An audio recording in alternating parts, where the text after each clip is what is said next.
They carry brands like Lazy Boy, Ashley, and Liberty Furniture. They are an authorized Whirlpool dealer and service what they sell.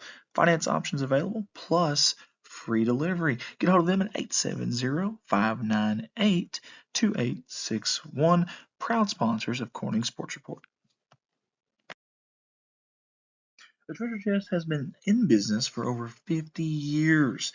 Now located inside Maitland Furniture and Appliances at 281 West Main in downtown Piggott. Gifts, home decor, boutique clothing, and accessories. They offer wedding and baby registries with a complimentary gift wrap. Go see them, the Treasure Chest, proud sponsor of Corning Sports Report. Do you still have old tapes sitting in your attic, closet, or even the shed? Those memories are rotting away every single day. At Rewind and Remember, we make it affordable to transfer your tapes to digital. Quick, easy, and built to last. From family videos to school events and community history, we're here to help preserve what matters most. We're proud to support CSR and our Bobcats. Call or text 870-323-9051 or find us on Facebook and keep your memories alive forever. Hey, it's all reliable for us here at CSR. First Choice Healthcare, always there to help us out when we need it. And not just us, but the city of Corning, and always supporting the kids, our future here at Corning, Arkansas. Hey, go by and see them. Sure, you can schedule an appointment at 870-857-3399, but they also welcome walk-ins at 1300 Creason Road in Corning, Arkansas. Regular hours Monday through Friday, 8 a.m. to 5 p.m. Extended hours on Saturday, 9 a.m. to 4 p.m. First Choice Healthcare, revolving around you. They want to wish the Bobcats the best of luck.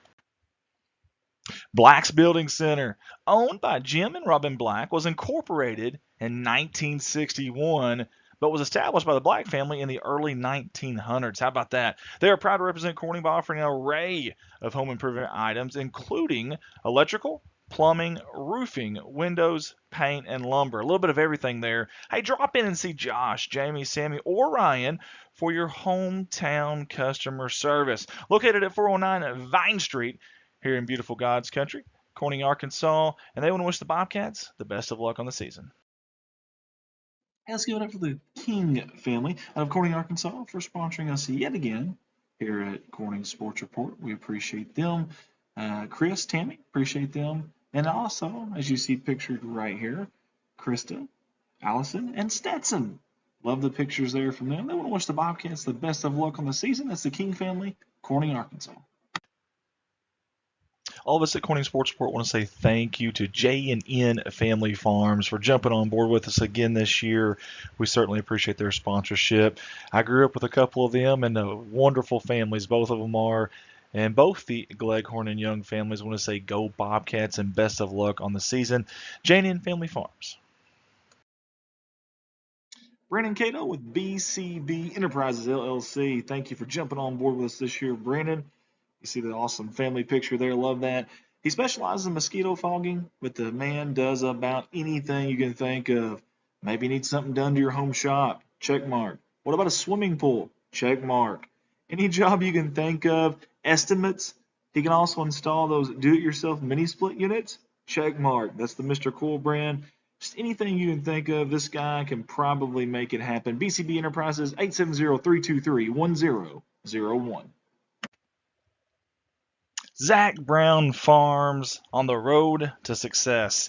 That's our buddy Zach, and also Shayna, one of our staffers here at CSR, and their beautiful little kiddo there, Cade. Love the firstborn there with the CSR shirt on. How about that? Gotta love it. Hey, Zach has been with us since day one. Zach, we appreciate you, buddy. And Shayna, you too. Shayna does so much for us here at CSR. And that's a future CSR worker right there in Cade. Zach Brown Farms, they want to wish the Bobcats the best of luck. Next up on the sponsor video slideshow is Miss Lynn Masterston in 3rd Street Boutique Clothing and Gifts. They have custom t-shirts and tanning and much, much more. In fact, if you see our CSR shirts that we always wear, that is in part to Miss Lynn Masterson. We appreciate her and all that she does, not just for us at CSR, but for the city of Corning and Corning Bobcat Athletics. Go visit her, 3rd Street Boutique. She wants to wish the Bobcats the best of luck. Hey, let's all give it up for Jason Horner with Big Iron Auctions. Jason Horner's been with us here at CSR since day one, and we sincerely appreciate his unwavering support. Independent sales representative, listing equipment in Clay, Greene County in Arkansas, and Butler, Ripley County in Missouri. Get a hold of him at 870-598-4310.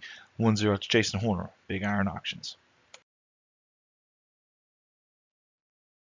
Hey, let's give it up for our new sponsor, Mr. Jeremy Wooldridge, State Representative. Hey, he jumped on board with us here at CSR, wanted to support the community that supports him. Also wanted to jump on and help support us here at CSR. He appreciates what we do, and we appreciate him. Very big help, obviously, in our community, in our state, and we certainly appreciate him jumping on board with us here for the 2024-2025 CSR sponsorship year. This ad paid for by Jeremy Wooldridge for State Representative. This ad paid for by Jeremy Woolridge for State Senate. Next up is Anders Excavation LLC. It's my buddy Bryden Anders jumping on board with us this year. Hey, they offer excavation, dozer, and skid steer services. And by the way, before I get too far into this, 3 different states. You see it on the graphic: Northeast Arkansas, Southeast Missouri, and West Tennessee. But also ditching, trenching, erosion control, pipe sales installation, tree removal, driveways, and much, much more. Get a hold of Bryden at 870-335-5140. Hey, we've got another familiar face on our CSR sponsorship video slideshow, and that is those young ladies right there in front of you at Hands On Learning LLC. Hands On Learning provides developmental, speech, physical, and occupational therapy to children of all ages. They even have clinics in locations such as Jonesboro, Paragould, Ash Flat, and of course, right here in good old Corning, Arkansas. You can go online at handsonlearningllc.com. Also find them on Facebook. They want to wish the Bobcats the best of luck on the season. Whether you're looking for a refreshing basic facial, a rejuvenating hydrofacial, or the ultimate anti-aging treatment, we've got you covered. Add-ons like dermaplaning, microdermabrasion, and light therapy will leave your skin glowing. Dreaming of those lashes that wow? Try our classic or volume lash extensions, or lift and tint for a natural boost. Plus, we offer brow waxing, full face waxing, spray tans, and even permanent jewelry to give you that extra sparkle. At Indulge Spa, we believe confidence starts with self-care. Come treat yourself. You deserve it. Call us today at 870-809-0229 to book your first session. And remember, go Bobcats. We've got a new one for the CSR sponsor video slideshow, and it's the Bowers family, and we sure appreciate them jumping on board with us here at CSR. And it's Bowers Farms out of Corning, Arkansas. They want to wish the Bobcats the best of luck on the season, and they've supported us not just here at CSR, but also some of the youth stuff we do, and that means a lot to us. Corning's youth always important. These folks right here are always supporting that. Let's give it up for Bowers Farms. Go Cats. You won't find two bigger Bobcat fans than these two right here. Let's give it up for the Robinson family and Robinson Farms. Big thank you to Terry and Vicki Robinson for jumping on board with us this year. They want to wish the Bobcats the best of luck on the season. Robinson Farms, go Cats. All of us at Corning Sports Sport want to say thank you to our 2 new sponsors, American Dragon and El Acapulco. Both restaurants are right here in God's country, Corning, Arkansas, both right off Main Street here in Corning. American Dragon, locally owned and operated family-style restaurant with a little bit of everything. Get a hold of them at 870-631-3532. El Acapulco of Corning, family-friendly Mexican restaurant, great cost and great food. Get a hold of them, 870-857-5001. They want to wish the Bobcats the best of luck. Hey, looking for that perfect spot to park and relax? At BJ's RV Park, we combine small town charm with big time convenience. Prime location, easy access, full hookups, pet friendly, locally owned and operated. Whether you're here for a night, a weekend, or a long-term stay, BJ's RV Park makes it simple to enjoy comfort, convenience, and community. Find them at 2103 West Main Street in Corning, Arkansas. Call or text 870-219-2277. Come as guests, leave as friends. We can't wait to host you at BJ's RV Park. Let's all join in and give a shout out to RNS Aviation out of Corning, Arkansas, a new sponsor this year that jumped on board. We sure appreciate Riley and Scott George for jumping on with us and supporting not just us, but these athletes, these young men and women of Corning High School, and also the city of Corning as well. Big thanks to them. Hey, they're hoping the Bobcats this year in athletics can fly high just as they do. That's RNS Aviation out of Corning, Arkansas. Go Cats. Hey, Ballard's Auto Repair jumping on board with us again here at CSR, and we appreciate them. Chris and Lonnie Ballard at Ballard's Auto Repair would like to thank their customers for all the support over the years. Ballard's is a fourth-generation family-owned business, and they are open from Monday through Friday, 8 a.m. to 5 p.m. So call Chris or call Lonnie for all of your minor auto body, mechanical repair, auto glass replacement, tire sales, and yes, they are still doing U-Haul rentals. They want to wish the Bobcats the best of luck.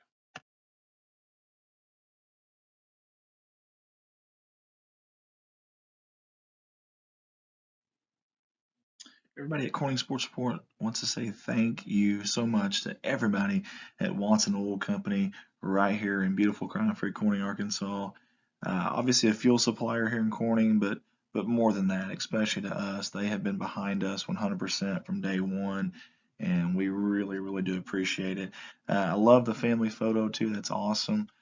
Tight-knit group there, and I see some athletes in that photo too. Hey, you can find them at 406 Southeast 1st Street, right across the tracks there in Corning, Arkansas, or get a hold of them at 870-857-6366. They want to wish the Bobcats the best of luck on the upcoming season. Let's give it up for another familiar face here with us at CSR. That's Farm Bureau Insurance out of Corning, Arkansas. This is the Michael Lindsay Agency with the manager agents of Danielle Francis and Trevor Johnson. They're wishing the Bobcats the best of luck on the season. And for all your insurance needs, get a hold of them at 870-857-6788. That's Farm Bureau Insurance. Next sponsor up, that would be B&B Well Drilling out of Peach Orchard, Arkansas. And the folks that own that, Mr. Brian Bass and Lisa Bass. Thank you so much, Brian. Good friend of mine and always been good to me, and I appreciate him. And good athlete back in the day as well.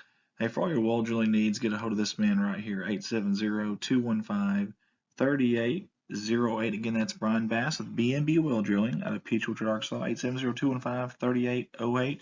Want to wish the Bobcats the best of luck on the season. Let's get up for Carter Cox Seeds out of Noble, Arkansas, and our good buddy Michael Smith out of Corning, Arkansas, for their great support here at CSR year in, year out. They're there behind us. They're also in a highly productive, irrigated, quality seed area of northeast Arkansas. They distribute in an area from central Arkansas to southeast Missouri. It's a wide range. Proprietary and public groups, 4, 5, and 6 varieties, soybeans, rice, wheat, corn, and milo seed. Get a hold of them, 870-259-3231. Thank you, Michael Smith. Thank you, Carter Cox Seeds. They want to wish the Bobcats the best of luck. Corning Sports wants to say thank you to Miss Amy Jordan and Parkview Restaurant in Corning, Arkansas. Local family-owned restaurant that serves breakfast, lunch, and dinner. You can call ahead, you can dine in, or even go through the drive-through window for pickup. Reach them at 870-857-6884 or go see them at 1615 West Main Street. That's right off the main drag there in Corning, Arkansas. Thank you, Miss Amy Jordan, for all you do for Corning Bobcat Athletics, the city of Corning, and also us here at CSR. Thank you to Goodman Drug Company out of Corning, Arkansas. Yet again, a CSR sponsor, and we sure do appreciate Miss Kathy Goodman, the owner-operator there. Hey, Goodman Drug Company, serving Clay County since 2011. They are more than just a pharmacy. They are a family. As a locally owned independent pharmacy, they are able to provide their patients with the personalized healthcare experience they deserve. Get hold of them, 870-857-0551. Miss Kathy and everyone at Goodman Drug wants to wish the Bobcats the best of luck on the season.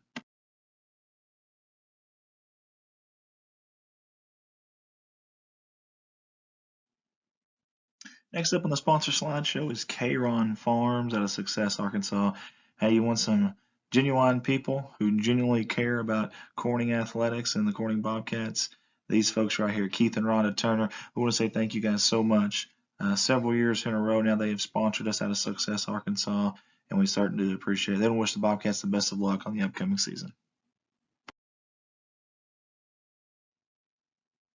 Thank you to the Oaks of NEA in Corning, Arkansas. And a good friend of mine right there, a classmate of mine from the class of 2006 here at Corning High School, Miss Lisa Bass. The Oaks of NEA is a beautiful outdoor wedding and event venue with a new indoor downtown location. Get a hold of them at 870-631-2279. A five-star company. You can find them downtown at 515 Southwest 2nd Street. That is Miss Lisa Bass and Brian Bass, the Oaks of NEA.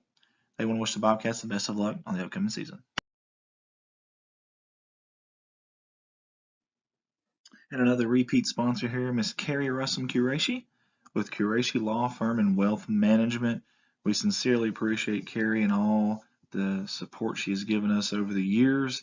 They're helping families and small business owners protect their wealth and loved ones. You can get a hold of them at 870-275-4304. Again, that's 870-275-4304. We want to wish the Bobcats the best of luck on the upcoming season. Nutrient Ag Solutions. Nutrient Ag offers a wide variety of services to help out their clients in the agricultural sector, and you can find them online at nutrientagsolutions.com. And more locally here, we love our man James Varvel. Big thank you not only for what you do here with us at CSR with the sponsorship and Nutrient Ag Solutions, you always spearhead that, but all the volunteer work, the time that you put into different programs in the city of Corning and the athletics. James, we appreciate you, buddy. Nutrient Ag Solutions, go Bobcats. One of the most humble and smartest men that I know, Mr. John Seelig. I want to say thank you to him and his company, Civil Engineering Associates, that he works for there in Jonesboro, Arkansas, and also a branch in Poplar Bluff, Missouri as well. John's been great to us here at CSR. His company has sponsored us every year, and we can't say thank you enough. Hey, if you need to get a hold of them, though, 870-972-5316 out of Jonesboro, or maybe a little bit closer, maybe you're in the Boot Hill, you want to call the Poplar Bluff branch, 573-686-2488. That's Civil Engineering Associates. Want to wish the Bobcats the best of luck.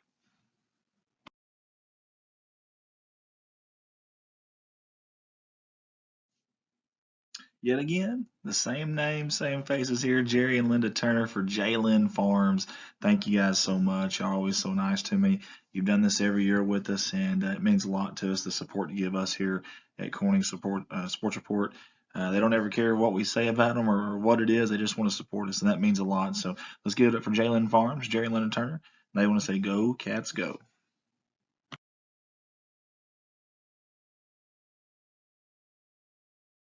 Behind every connection is a community.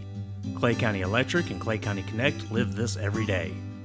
We sponsor local events, volunteer, and lend a hand when it matters most.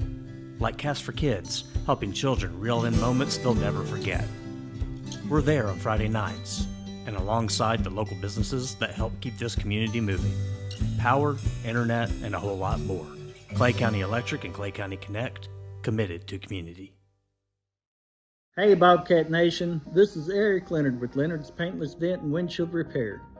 Give me a call for all of your auto glass needs. I am mobile and have proudly served all of Clay County and the surrounding areas for the past 3 years. I bill all insurance and I am registered with the Auto Glass Safety Council. When a need comes for a rock chip repair or a full windshield replacement, give me a call. Quotes are always free. 870-323-0141. And as always, go Bobcats.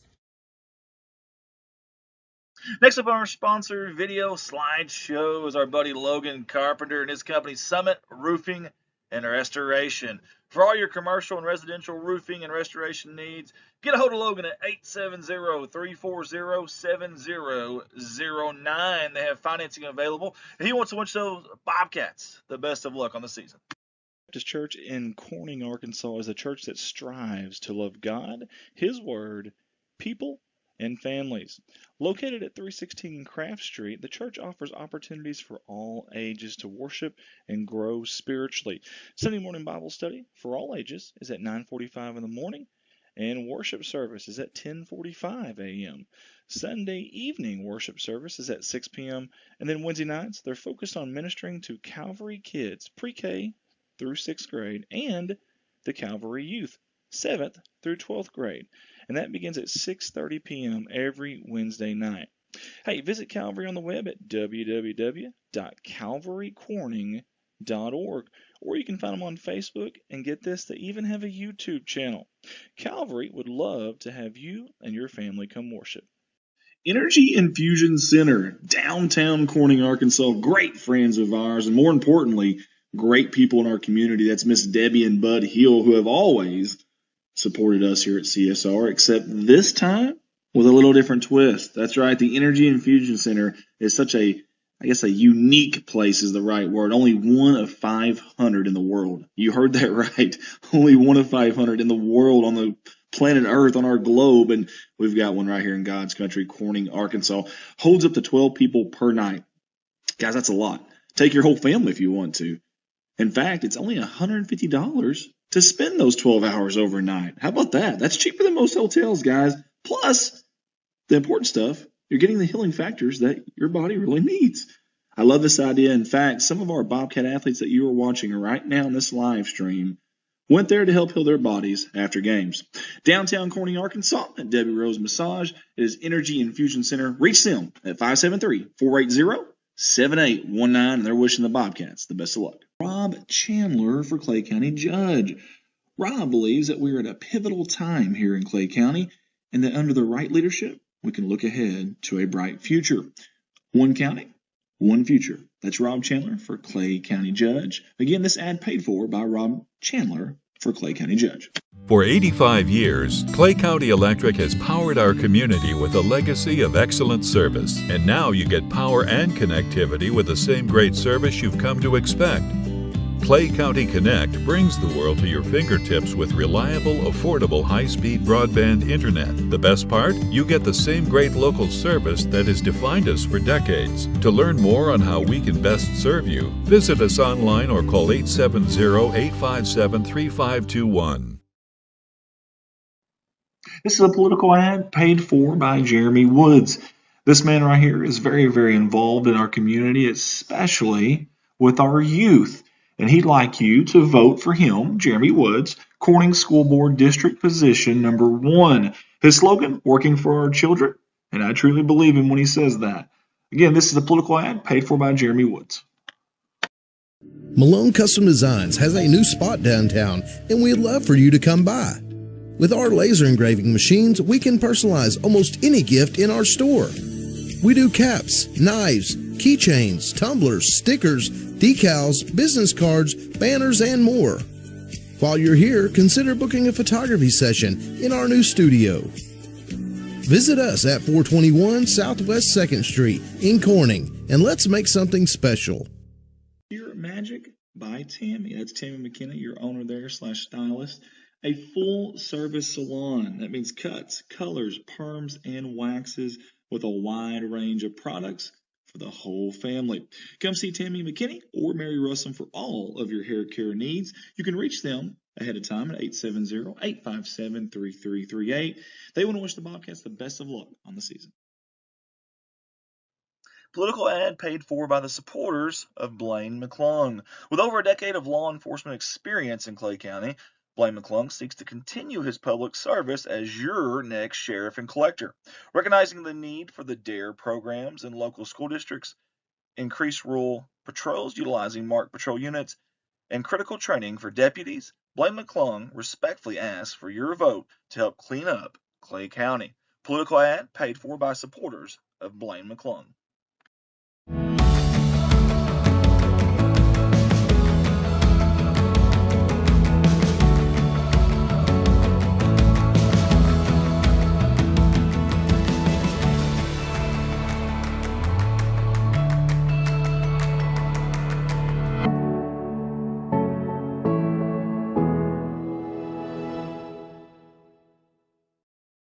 Nona Bell's genuine golden fry fish breading and seasonings have been produced in Corning, Arkansas since 1969. This is your best choice to roll fish for deep frying, pan frying, or baking. These products have been a comfort food, satisfying taste buds for over 50 years now. But don't be mistaken, Nona Bells can also be used to batter poultry, vegetables, exotic foods, and more. Nona Bells Golden Fry and related products can be found in grocers and fish and seafood markets throughout the central United States. You can get a hold of them at 870-857-3164 or go online, www.nonabells.com. Thank you to Mr. Brett McMillan, your agent there with State Farm Insurance in 2 locations, Corning, Arkansas and Pickett, Arkansas, for sponsoring us here at Corning Sports Report. Here to help life go right. We're your good neighbors at State Farm, providing you with the insurance and financial services you need. Get a hold of Brett and his staff at Corning at 870-857-3463 or at Pickett, 870-598-2808. Brett and his staff want to wish the Bobcats the best of luck on the season. A big thank you to our new sponsor this year, Mr. Blake Johnson and Blake Johnson Farms. You see the family photo there. I always love these family photos for their sponsorship pics. Love that. Blake's been a good pal of ours for a while, obviously a big supporter of not only the city of Corning Bobcat Athletics, but also us here at CSR. Blake Johnson Farms, everyone at the staff there wants to wish the Bobcats the best of luck on the season. Hey, a big shout out to Farm Service Incorporated here in Northeast Arkansas out of Corning and Noble. We appreciate them jumping on board with us here at Corning Sports Report. At Farm Service Inc., we strive to provide advanced agricultural technology with quality personalized service right here in Northeast Arkansas and Southeast Missouri. With our selection of brand name products and service technology, you can count on us to help your profits grow. They also want to mention they sell fertilizer, chemicals, seed, farm supplies, fuel, and offer custom application. Farm Service Incorporated want to wish the Bobcats the best of luck on the season. Hey, all of us at Corning Sports Report want to say thank you to Pocahontas Real Estate Company. They're located there in Pocahontas, Arkansas. For all your residential, farms, hunting, commercial, and investment property needs, get hold of these fine folks, 870-892-8542. They also have a website, www.pocahontasrealestate.com. 10 agents in their office. How about that? 10 agents, and they cover all of Northeast Arkansas. You can go find them at 1262 Highway 67 North in Pocahontas, and they are proud supporters of Corning Sports Report. This political ad paid for by Todd Watson for Clay County Judge. Todd Watson isn't just running for county judge. He's running to serve his neighbors, his friends, and the people who call Clay County home. He says, together, we can make a difference. Vote Todd Watson. Todd Watson for Clay County Judge. This ad paid for by Todd Watson for Clay County Judge. And another familiar face here at CSR, that is Silas Grain Bins and S&L Irrigation Incorporated out of Corning, Arkansas. We appreciate Jerry, Rhonda, and Michael Salas for always taking care of us here at CSR and supporting us. It means a lot. Hey, you can go visit them at 908 North Missouri Avenue there in Corning, Arkansas, or reach out to them, 870-857-3086. Salas Grain Bins, S&L Irrigation, go Bobcats. Hey, another company with unwavering support to us here at CSR, that is Red Taylor Ford, your local auto dealership here in Corning, Arkansas, right off the main drag there at 401 Southwest 2nd Street. Hey, they've got everything there. They've got new cars, they've got trucks, they got SUVs, crossovers, and you can find them all online at www.redtaylorford.com, or you can give them a call, 870-857-3516. Big thanks to all the fine folks there at Red Taylor Ford. They want to wish the Bobcats the best of luck. Delta Counseling and Life Coaching. Welcome aboard, Miss Monica Shelton. Miss Shelton is a licensed professional counselor in Arkansas and Missouri, but she's also a certified life coach. I mean, she can work with anybody in the world, literally. Hey, all of her appointments are through telehealth with options for 30, 45-minute, or 60-minute appointments, and she specializes in working with anxiety, depression, ADHD, relationship issues, and life transitions. She also has experience with grief and trauma. They say behind every great coach is an amazing woman just like Miss Shelton right here. Get a hold of her at 636-575-7505. There's also a website on there. She wants to wish the Bobcats the best of luck on the season. Hey, I love this picture. How can you not love this? This is awesome right here. This is Woolard Farms out of Success, Arkansas, and they're sponsoring us, you guessed it, yet again. Every single year they do, but I love the change of pictures this year. All the fine folks there at Woolard Farm, including Nathan, Jennifer, Dylan, Josie, Ashley, and now, of course, beautiful Kennedy Allen Woolard. Want to wish the Bobcats the best of luck on the season. Woolard Farms, go Cats.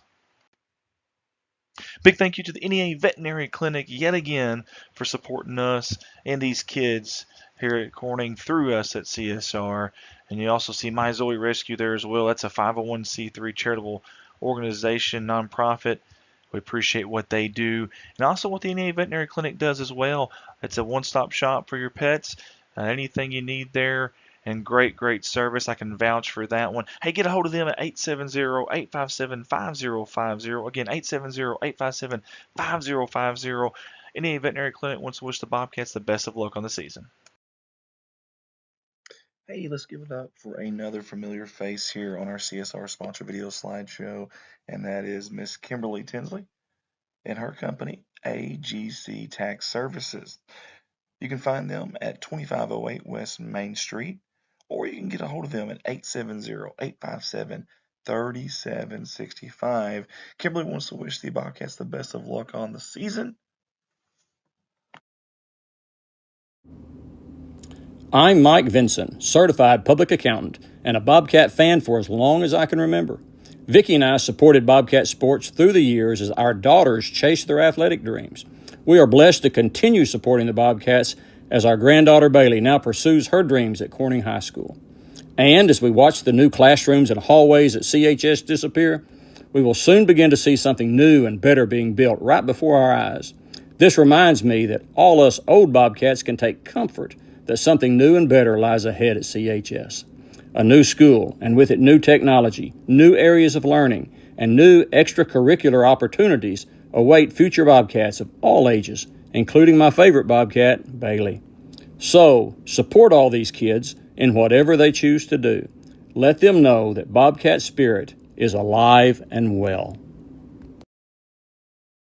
Hey, a big thank you to all the fine folks at Pocahontas Medical Clinic out of Corning. Hey, they jumped on board with us yet again, and we appreciate that. Big thanks to Jennifer Webb for helping out with this. Hey, they got 3 locations, 2 there in Pocahontas, but also 1 right here in Corning, and we appreciate the providers there. And you can see them at 400 West 4th Street, Monday through Friday, 8 a.m. to 5 p.m. Get a hold of them, 870-631-3538. One more time, that's 870-631-3538. They are your hometown healthcare clinic. There's no place like home for their physicians, and their physician-owned multi-specialty medical group has been serving Pocahontas, Arkansas for over 30 years, and now right here in Corning. Again, get a hold of them, 870-631-3538. Hey, here's another familiar face on our CSR sponsor video slideshow, and that is Matthew and Cindy Woolard of Woolard Flying Service. I want to say thank you to you two. Always been good to us here at CSR, and also good to our community, good to our school, our kids, and we sure do appreciate it. Everyone at Woolard Flying Service wants to wish the Bobcats the best of luck on the season. That's Woolard Flying Service. Hey guys, if you can, go see my stepdaughter, Hannah Eddy, at Glam Hair Studio.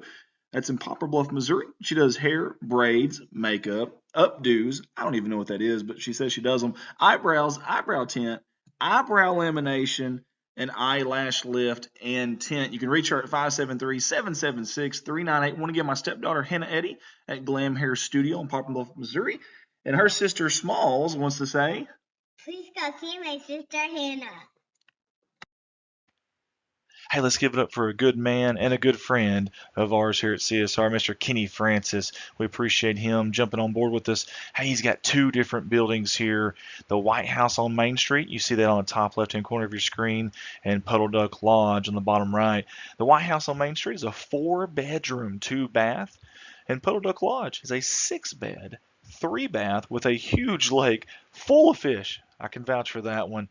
Hey, you can book these things online on an Airbnb or message Kenny at 870-323-0035. We appreciate you, Kenny Francis. He want to wish the Bobcats the best of luck on the season. Hey, here's 2 big Bobcat fans, but also 2 really good people and great supporters of us here at CSR. That's Jim and Cindy Davis with JSD Cattle Ranch. We want to say thank you to these 2. They don't even care what we say on their ad. Don't even care if we run the ad, but we do, because we want to show them how much we appreciate their support every single year. That's Jim and Cindy Davis with JSD Cattle Ranch. Go Bobcats. Hey, we've got a repeat CSR supporter. That's that man, Mr. Danny Reed, right there. Him and West Dollar and the company Southern Breeze Heating and Cooling LLC. We appreciate all they do for the city of Corning, for Bobcat Athletics, and obviously us here at CSR. Hey, get a hold of them for all of your heating and cooling needs. They are the folks to call. Get a hold of Danny at 870-323-2057 or Wes at 870-450-3900. They want to wish the Bobcats the best of luck on the season. Thank you to all the fine folks at Harold Implement Company. They've been with us for the last few years here at CSR, and their support means an awful lot to us. Hey, they are your one-stop shop for all things Polaris Off-Road, Bad Boy Mowers, Ace Hardware, steel, and hunting supplies. A little bit of everything in there, and they really do have a little bit of everything. You got to check it out. Family owned and operated since 1946. Love that. Right here locally in Corning, Arkansas. You can find them online at heraldimplement.com, or better yet, just call them 870-857-3931. That's Harold Implement Company, wishing the Bobcats the best of luck. Hey, let's welcome aboard our new sponsor, Woods Masonry and Repair LLC. Hey, and I got to say, they do a little bit of everything from custom commercial buildings, historic preservation, safe rooms, residential repairs and upgrades, commercial restoration, residential restoration. The list goes on and on. So get a hold of Woods Masonry and Repair LLC at 870-931-4792. And Eric and Melissa Woods are proud CHS alumni from the class of 93 and 95, wishing the Bobcats the best of luck.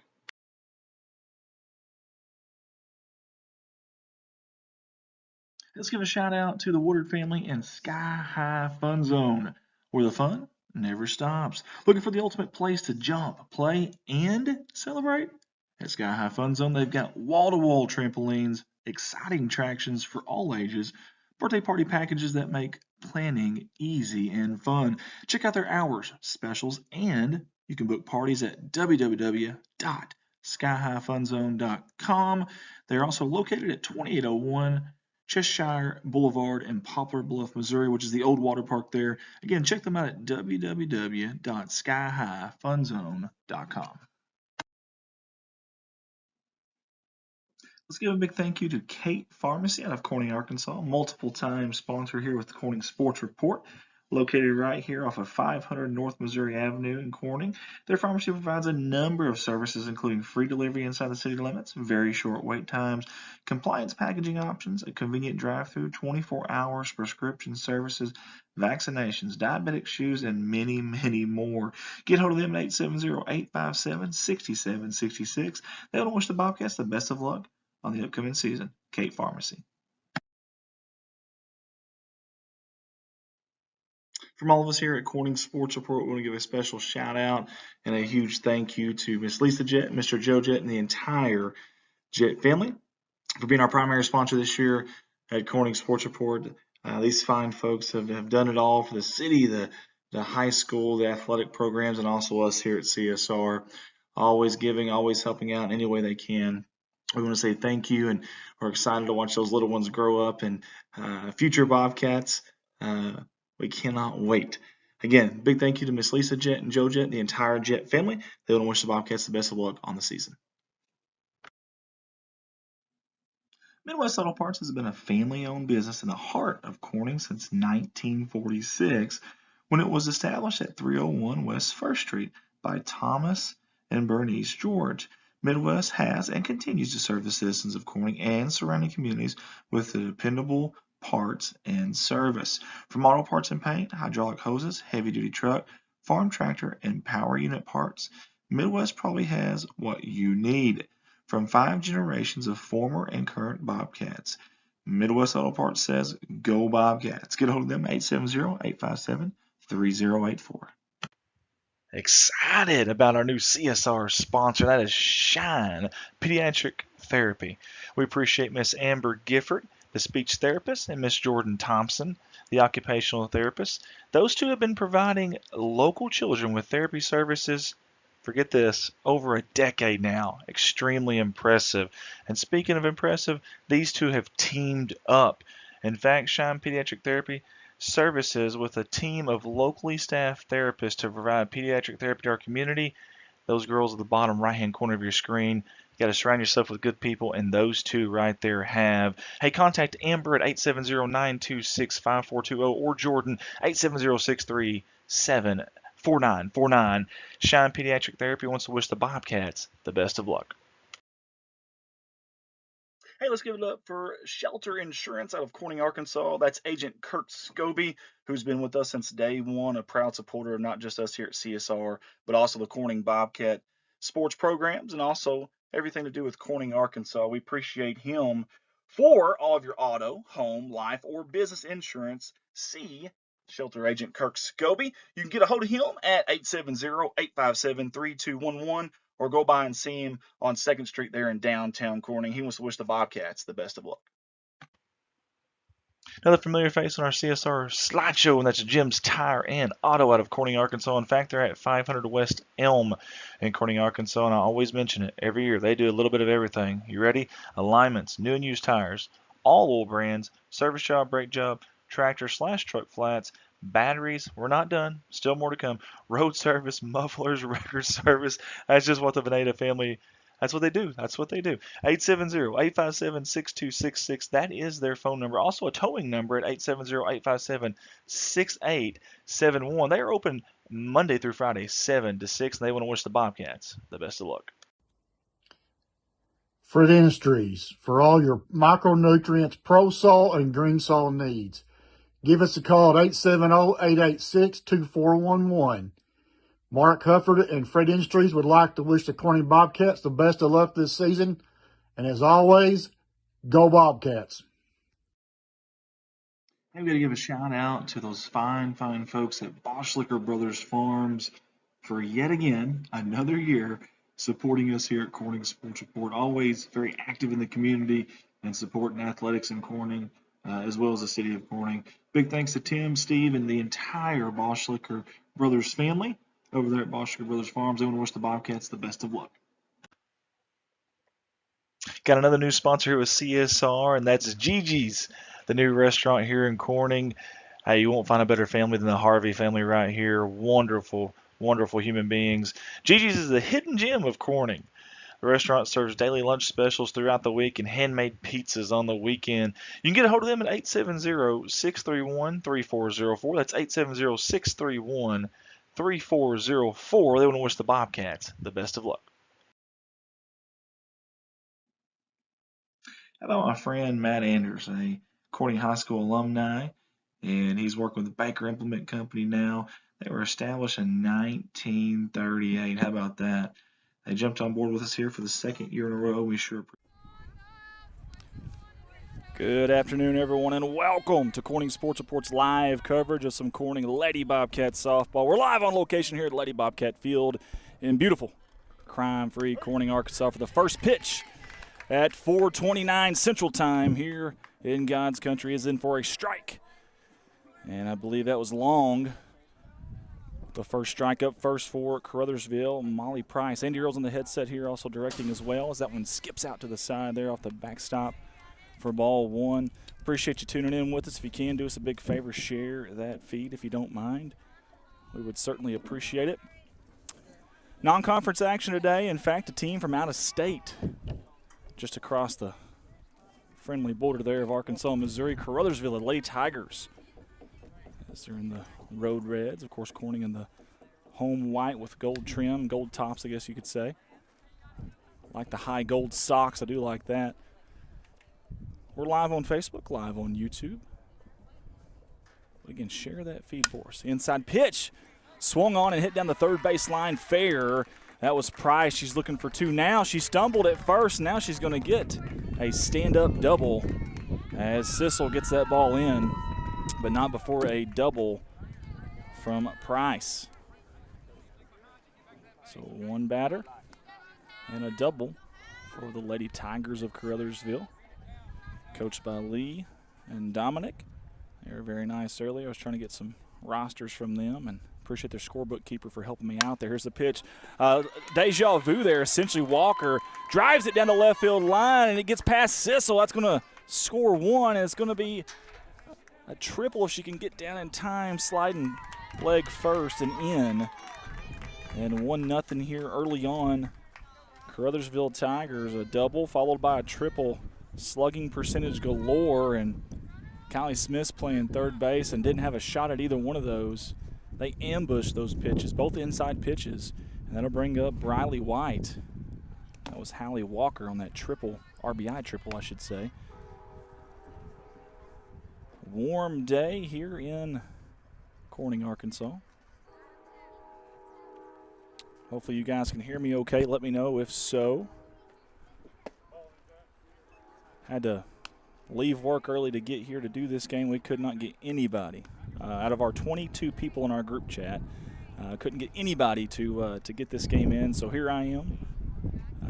Missed out on a couple things here, but we're going to get this game in for you. We promised you all the home games. That's one thing we always do. We tell you we're going to get every home game in, and if we can get an away game in, we will try, but we've always promised the home games no matter what.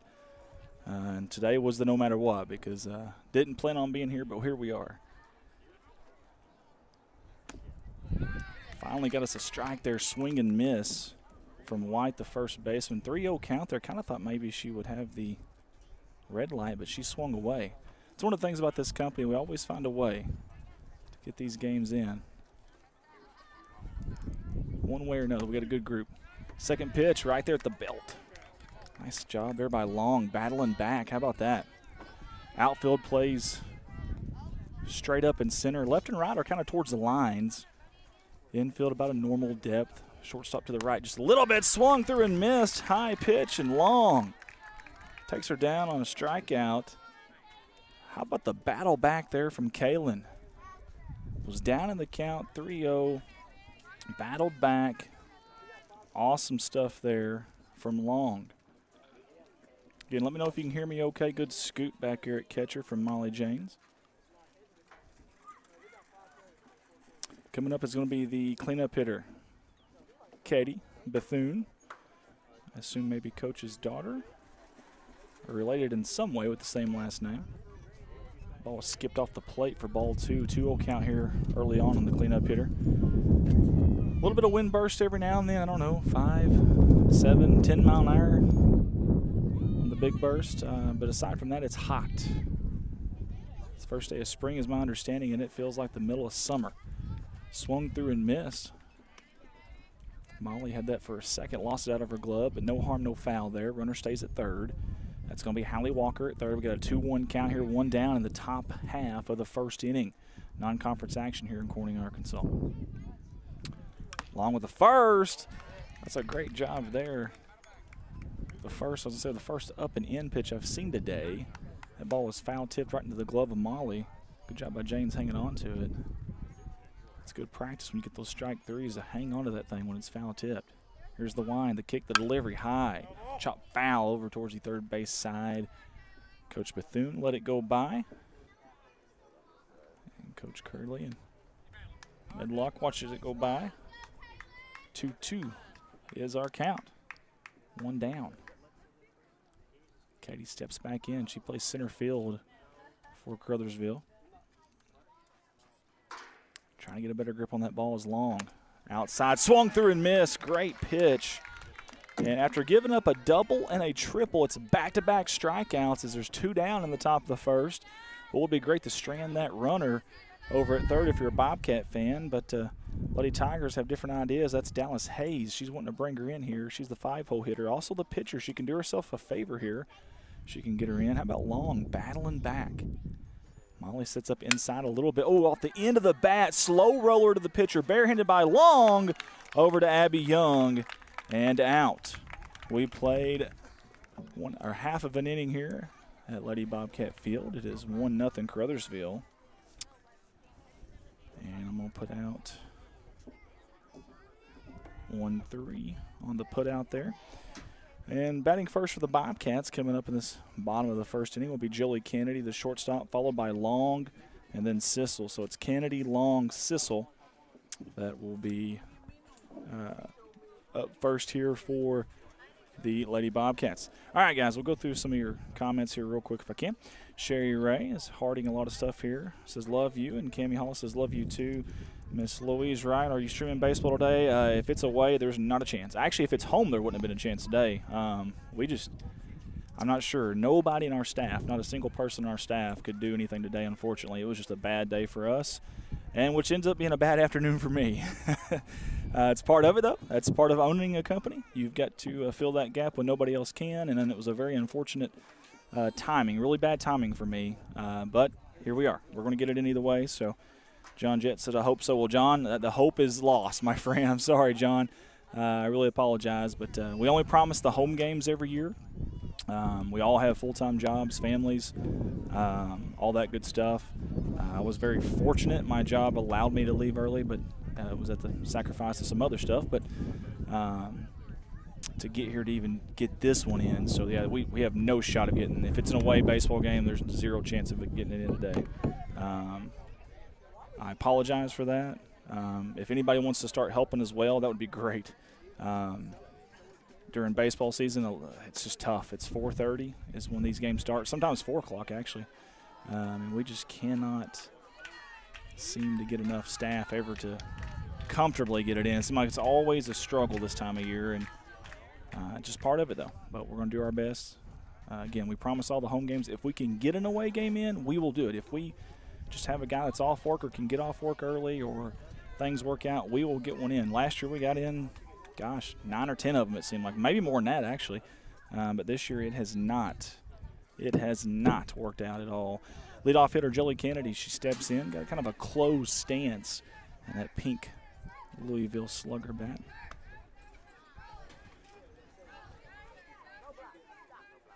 Yeah, very unique stance here from the leadoff hitter. The shortstop for the Bobcats. First pitch was in the dirt. Swung through on the second pitch. Pitching for, we mentioned it earlier as she was batting, but pitching for Caruthersville, Dallas Hayes on the bump.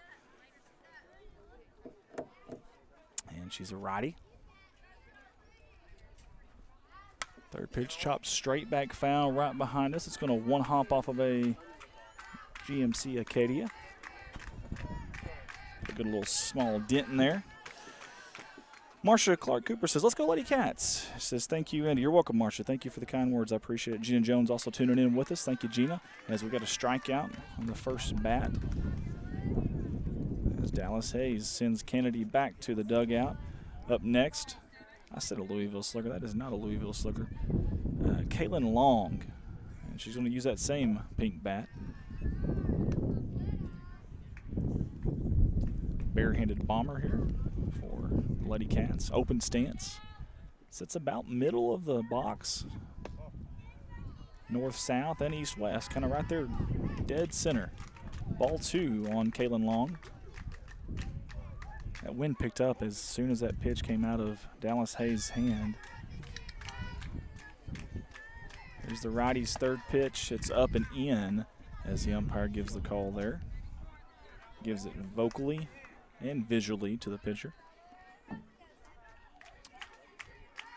Right field is really deep right now for Caruthersville. That ball's hit out to right. Right center will call it. It's going to get to the gap. No, it's not. The center field did a great job there of closing. That was Katie Bethune. She's going to hold Long to a single. But how about Long helping her cause out here early on, getting a runner on to maybe get this game tied.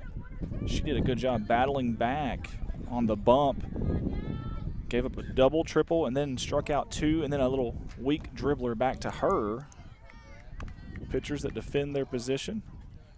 She did a great job, and now gets a poke to the outfield. And if it wasn't for the speed of Katie out there at center, that might have been a double. Let's see if they test an arm here of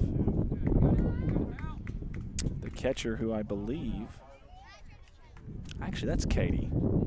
Yeah, Katie's catching. They got this wrong on this thing. That ball's high, pop fly in the infield right to the shortstop. She collects herself, collects the ball for out number 2.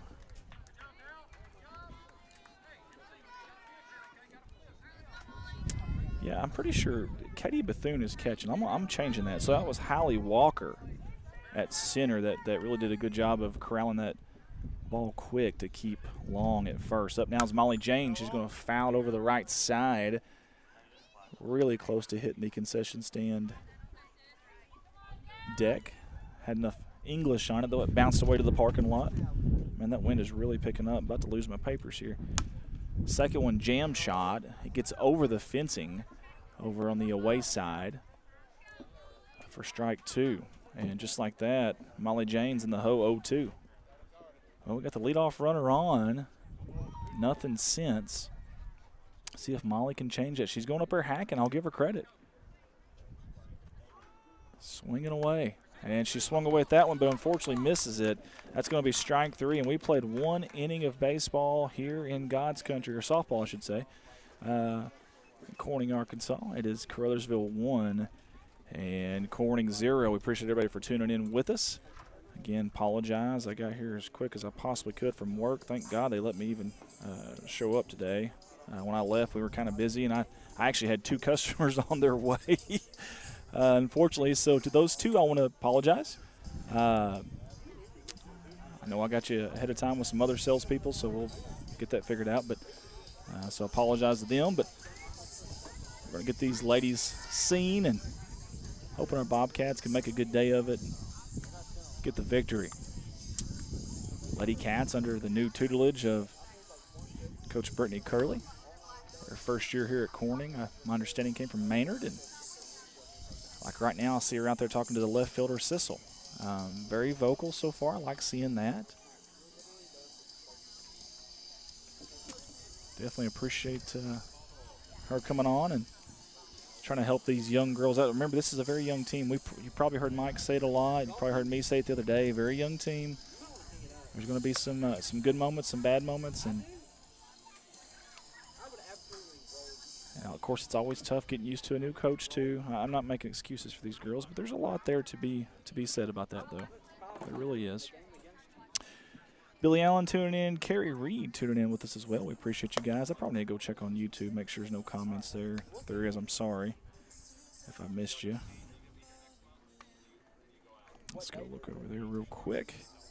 Jump on the YouTube channel. We got several tuned in, though. That's one good way to watch, to be honest with you. You can sit there and put that on your smart TV at home and be comfortable and relax. Of course, I know right now March Madness in full swing. Probably not the best day for viewership numbers, but thank y'all for the ones that did tune in. If you're like me, I'll have multiple TVs and laptops to get all those games in. I got a little split screen on the little device that we've got now. We got what they call a Vessi box. It's the best thing we ever bought. But anyways, it's got a little split screen there, and I'll have 2 games on it, have a laptop up there and a phone, and watching 4 games. Maybe you can do that with the Bobcats softball game as well and March Madness. That way you're not missing anything today. All right, so Kaylin Long's coming back in for her 2nd inning of work, and man, how about ending that inning? The last 3 batters, strike swinging, and then a lazy ground ball off the end of the bat back to Kaylin Long, who fielded her position very nicely as Riley Schoolcraft, the left fielder, comes in for her first at bat against Long. And this is 7-on-7 right here, a little high with the first one. Pink and yellow batting gloves for Schoolcraft, as Riley's got an even stance for the most part. A lot of bend at the back knee. That's a shot way up in the air, kind of that Bermuda Triangle over it. Could be trouble. Kennedy stepping back, couldn't get it. That's going to be fair, I do believe. As you watch the replay here. And there's your replay. Just in that Bermuda Triangle, kind of knew. That was a really high pop fly, too. And, of course, the wind does happen to burst right about that same time, go figure. Unfortunate thing there for the Bobcats, but for Riley, she's on. Good job by Molly trying to corral that ball, and I think Coach there wanted her to go. Yeah, Coach Lee saying, you got to pay attention here. Molly did a good job corralling it, but I still think she might have been able to make it, though. 1-0 count here on Audrey Elliott, third baseman for Caruthersville. Pitch outside, the pickoff attempt to first base. Almost got her. Watch the replay here, folks. Molly, great idea. Watch this. Never hesitated, sidearmed that thing. I mean, a perfect dart. And that's a bang-bang play. It is a 2-0 count, by the way. That pitch was a ball. There's the line delivery high. It's going to throw down again. This time Schoolcraft said, you fooled me once. That's fine. Fooled me twice. It ain't happening. More importantly right now is there's a 3-0 count here as the last pitch was high as well. Starting to miss them high now. As long as she can get back in her groove right here. Perfect pitch right down Main Street.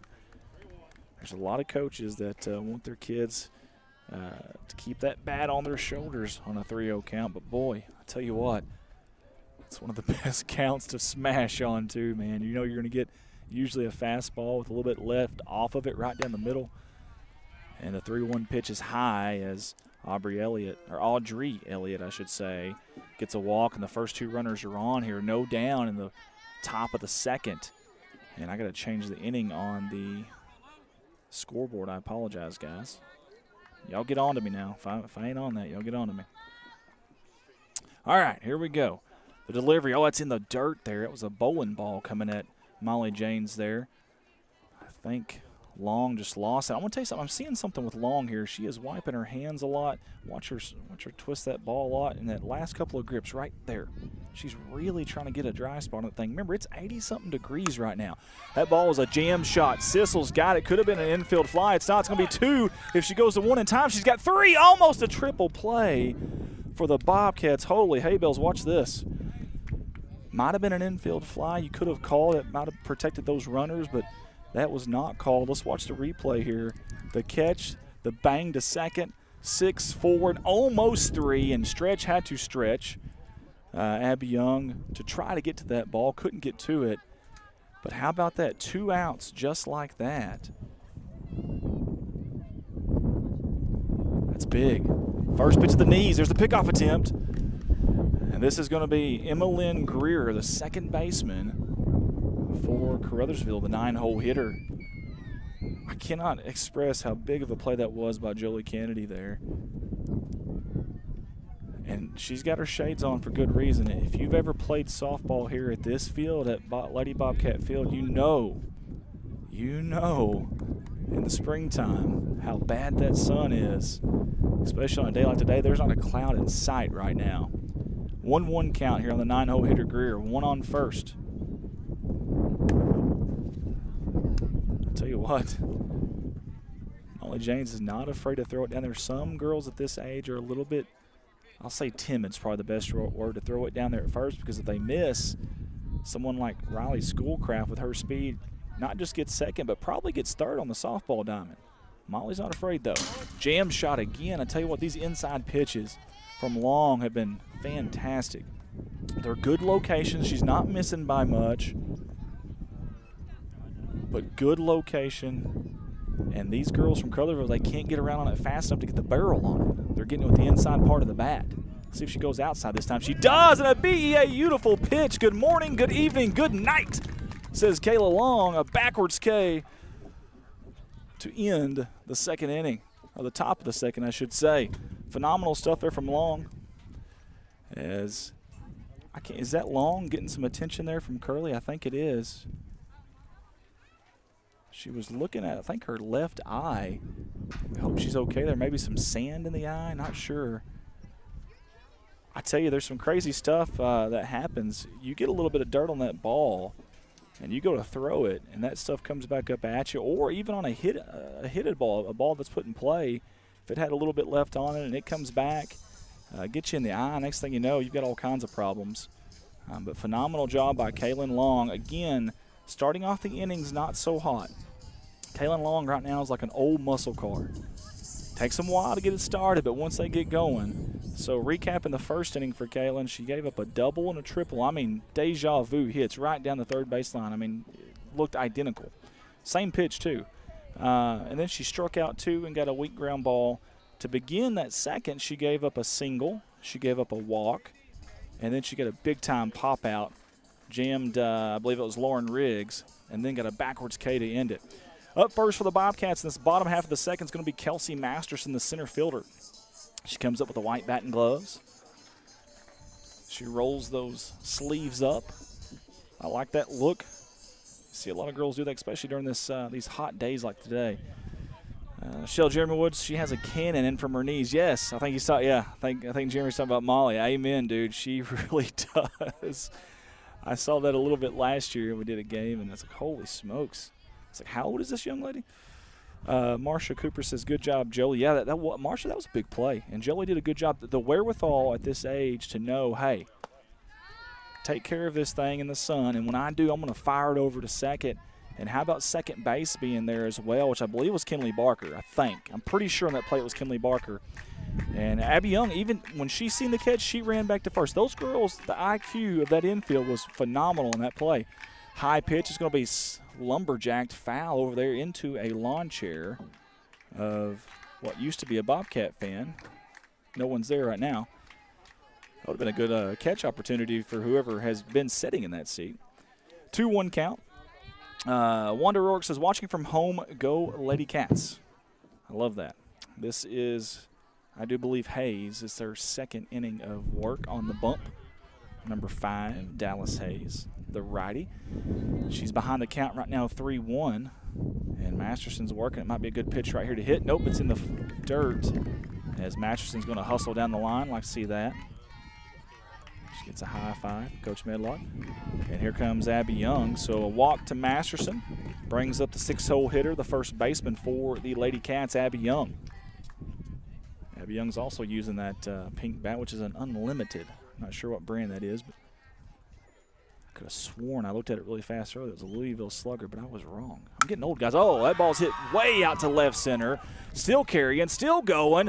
It's going to one-hop right past the left fielder, but because Corning obviously had no idea if that was going to drop or not, the left fielder, Schoolcraft, couldn't get to it. Abby Young's only going to get a single out of that one. And if you're Masterson, hey, at the end of the day, trust your speed a little bit there. Do you just get at least a second there? You know, there's no outs. That's the big key. A lot of coaches with one out, they might want you halfway. With no outs, they want you close. It's a tough thing, I guess is what I'm trying to say for Kelsey there. I don't blame her. I know a hit like that, you want to see something more than a single, but hey, it is what it is. Let's trust these Bobcats, and the one that we're going to trust right now is the right fielder, Alexis Berry. Inside pitch, fouled back and hit hard off the catch fence back here for strike 1. Dallas Hayes did a phenomenal job in that first inning with 2 strikeouts.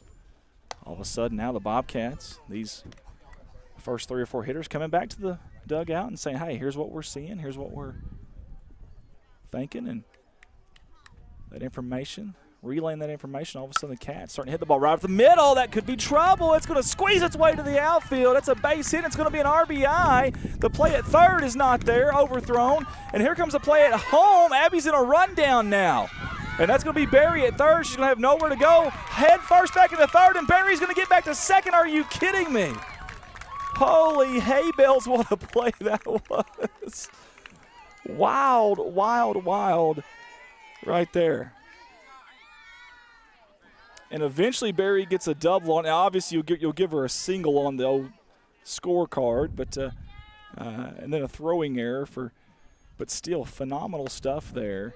And the base running, at first you thought, oh, it just ran us into an out, but it actually didn't. The base running ended up being phenomenal, and we got an extra base out of it. Great job. You got Abby Young on third, Alexis Berry at second. We got Kylie Smith, the third baseman, up to bat. She Soft, easy swing there. Kind of an inside-out swing. Got a piece of it on that outside part of the plate, and it's 0-2 in a hurry here for Kylie Smith as Dallas Hayes working ahead of this count. Goes down and gets it. Plants it out to left center. It's going to drop. It's a base hit and an RBI. Barry moves to third. And we have got 3 hits in a row for the Bobcats and another ribby. This time it is Kylie Smith. And that brings up the 9-hole hitter, Kinley Barker, the second baseman. Again, she had a great play earlier. A high IQ play. She saw Kennedy catch it, immediately went to second, got that, and then immediately turned and threw. At this age, a lot of chaos there. You don't really know what's what there, but she was phenomenal as Kylie Smith is going to take second base. And we got a timeout here. I think that's from Coach Lee. It is from Coach Lee. Coach Lee's going to come out here and talk to his pitcher, maybe try to settle her down a little bit. Remember, there's no outs right now. We are in the bottom of the second inning here, non-conference action, but no outs, and you got runners in scoring position. You got 2 of them for the Lady Cats right now, so probably a well-timed timeout and meeting at the mound from Lee Bethune. Coach Dominic, the assistant coach, as well in the dugout right now with the ladies, trying to keep them up over at Caruthersville.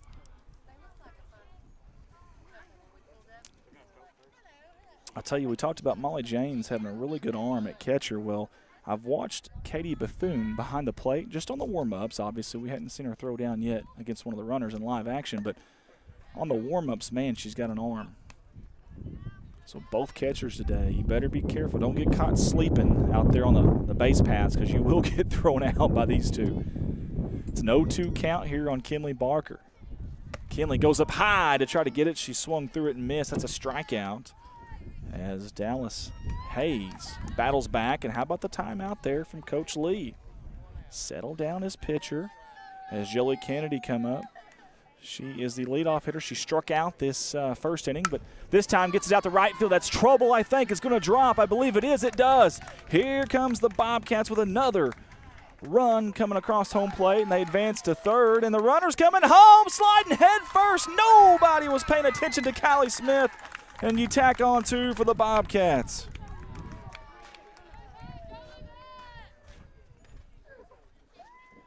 How about that? Jolie Kennedy's going to get 2 runs batted in off of that one. I just think, honestly, no time was called. Caruthersville kind of slow getting it in, and Kylie Smith was really smart base running there. As Jolie Kennedy's on first, and just 1 out right now for the Bobcats. Fouled straight back. It's going to one-hop in between 2 cars and get into the brush across the street. The 0-1 count. Marsha Cooper says, good hitting, girls. Amen, I totally agree. Very good hitting. Here comes the wind, the kick, the delivery. Gets past Bethune, and Kennedy rounds second as she's stolen another base. As the Bobcats have about 3 of those now. We'll call that a wild pitch on Dallas Hayes here in her second inning of work. 4-1 is your score. The wind, the kick, swung through and missed. And I thought for a second that Jolie was going to try to take third there, and she's way out, just about to the point no return. I'm telling you, on the throwdowns early, Dallas Hayes can gun it now. She can gun it. Obviously, it's a different type of pressure when it's live, and you got a base runner out there. Jam shot, poke ball out to the second baseman. Picks it up and makes a great play. That was Emmeline Greer for the second out. It did advance the runner, Jolie Kennedy, to third. As 4-3 on the putout.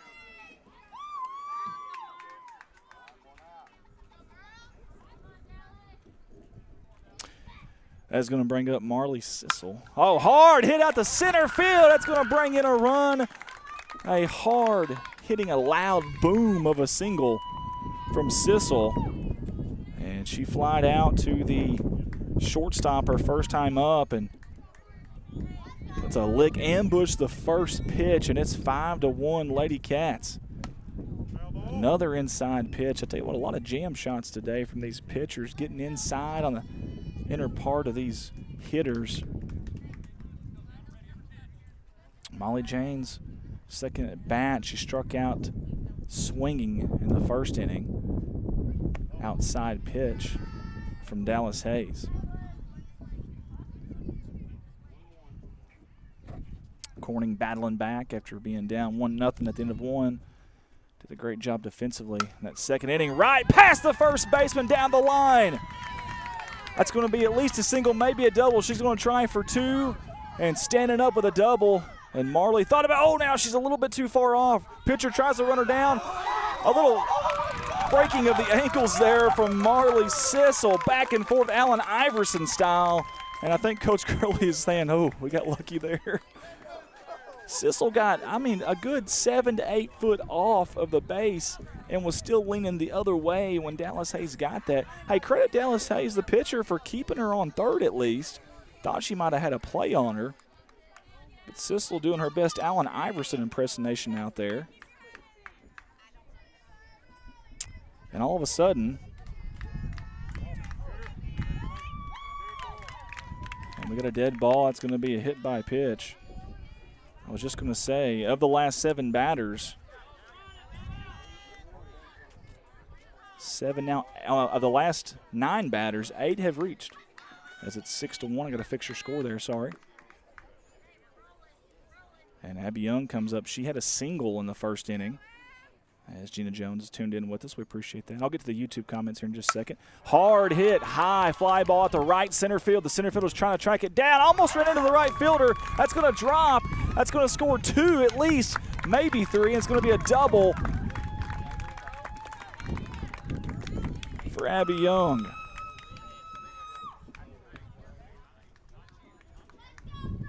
And again, runners still in scoring position. You've got 2 on, 1 at second, 1 at third for the Bobcats. This rally that they've got going on, there's 2 outs. They don't care.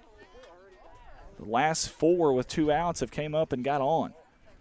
As Alexis Berry, the right fielder who had an RBI double, by the way, earlier, comes up, and she can get her a couple more here. Pokes it out foul. That's going to go to the left-hand side of the concession stand, almost to where the cardboard trailer is over there. 1-1 is your count. Wind's starting to pick up just a little bit. Very sunny, hot day. You almost need some sunscreen. A little bit inside. Good job there by the catcher. How about Katie Bethune keeping that thing somewhat in front of her? I wouldn't say she smothered it, but did enough to get on it to where there was no way that Kelsey Masterson was going to get home from that, I guess I should say. Kelsey's got some wheels, too. High pitch. And all of a sudden, we've got a little bit of a hitter's count here. 3-1 for Alexis Berry. Remember, she had a double in the first inning. Bobcats doing some damage here. They've scored 3 runs with 2 outs. The ball's outside. It's fouled, I do believe. And it's going to be the second strike. We've got a full count here. And I tell you what, if you're Dallas Hayes, whatever pitch you're the most comfortable with right here, you've got to bring it. This is a big pitch. She's probably wearing down a little bit, trying to get out of this inning. It's hot. This is the first hot game of the year as far as temperature-wise. Hard hit, dead center, right to the center fielder. She stares it down, and Walker snags it. Took 2 steps up, 1 step back, and another step up, and catches that thing for out number 3. We played 2 innings of softball here in God's country. It is Bobcats 8, Tigers 1. And that was a good hit. Nothing wrong with the hit there. I do believe up for Caruthersville will be Molly Price, their leadoff hitter. So this will be the second time through for the Lady Tigers. We'll see what changes in their approach, see what happens here. Remember, listen, I'm looking through the lineup here. 1, 2, 3. They've got 3 hits and a walk. Not bad for your first time through the lineup. But, man, that double play really, really did them in early on. And then they had a runner on as well. They left a runner stranded in the first inning. They left 2 stranded in the second inning. So they've left 3 stranded here early on. It's tough, especially when you get a little momentum from the home team, get the home crowd into it like we did right there. The little things start kind of adding up, and leaving them stranded was really, really tough, especially in scoring position that first inning.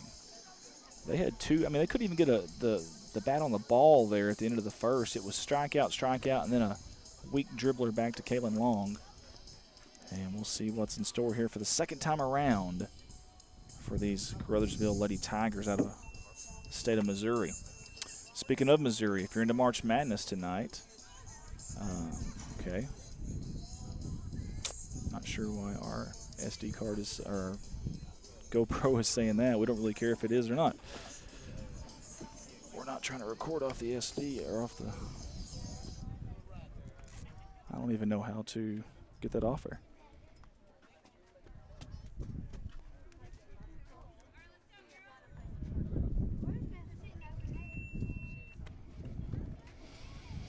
Well, I'm going to keep trying. Sorry, guys. That's annoying as can be. Maybe it'll go off on its own. I don't know. You may have to stare at it. I apologize either way. Top of the third inning here. High pitch, up and in for a ball.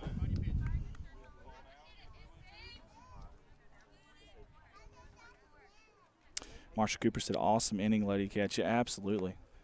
Absolutely was. And I'm going to do everything I can to get that silly thing off the screen there. I apologize. The ball's a strike. Coach Lee says, hey, it's okay. It's okay. Remember, this is the leadoff hitter.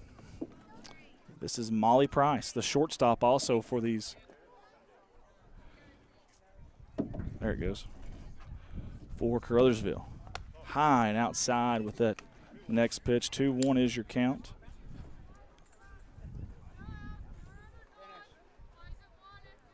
Eight-1 is your score. Lady Cats. Kaylin Long on the mound. She started this game. She's in still. Pitch it a little bit low in the dirt.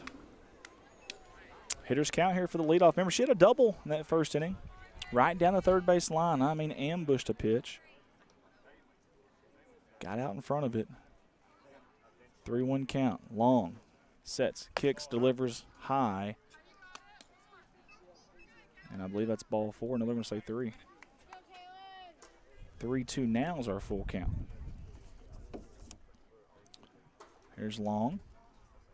The delivery in the dirt. That is ball 4. That's the leadoff runner. I would imagine you're going to see her try to take off and run here. And if she does, if it's a clean pitch and not out in the dirt or anything like that, this will be an interesting play here at second between these two, between Molly Janes and Molly Price, who's gotten on, by the way, both times today for Caruthersville. There she goes. There's a throw. And I tell you what, the Bobcats just couldn't get there in time was the problem. The runner beat the second baseman there. I mean, good arm. Just tough. Obviously, you're playing a pretty good ways over and into that hole. But leadoff runners, man, they usually got a lot of speed and tough one there to get to. Honestly, good job just getting to it. We got to give Kenley Barker credit just getting to it. I mean, she's getting that thing on the run like an NFL receiver on a quick slant pass there. The good thing is for the Bobcats, Hallie Walker had a triple earlier, but she's down 0-2 in the count right now. Open stance. Inside off the glove of James. That's going to move the runner to third as Price. Very opportunistic. Running down to third base. 1-2 count here in this third inning. Top of the third. High pitch. I tell you what, Walker liked that one. As she goes down on strikes. And that's the 4th strikeout from Long today. That's going to bring up Briley White. She struck out as well in that first inning. And she had a runner on third when that happened. Could it be deja vu here? She's got a runner on third now as well. Gets a piece of that one. Going to foul it back into the ditch. It's going to bounce up to the road for strike 1. Hear the train whistle blowing in the background. But we're not going to hang our head and cry. Johnny Cash for you. The Men in Black from Diaz, Arkansas. Not too far down the road from here. Long with the delivery. Right down Main Street. That's poked out to right field. Coming in is Barry, and she's got the catch. Tagging up is Price, and she's going to score. Good throw, though, from the outfield. We've got 2 down. RBI for White.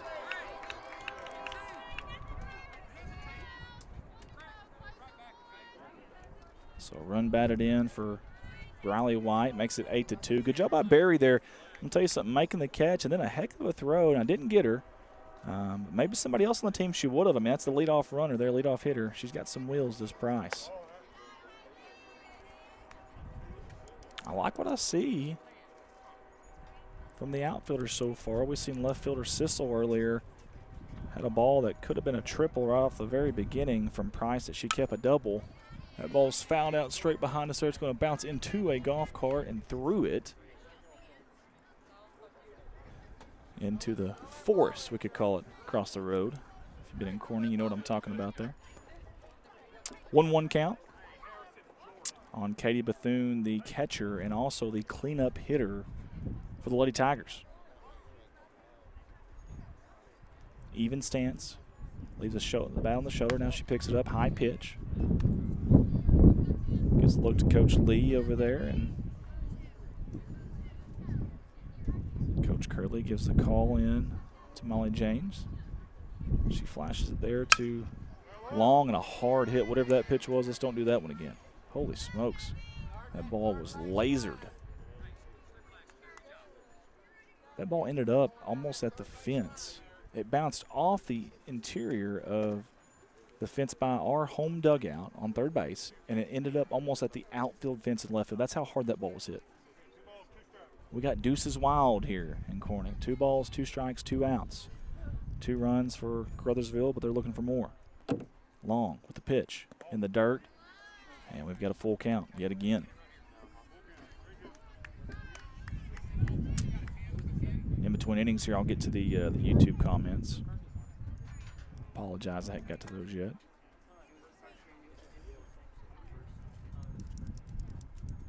And the pitch, high pitch, swing and miss from Bethune, and Long gets out of the inning again with a big-time pitch on a full count. How about that?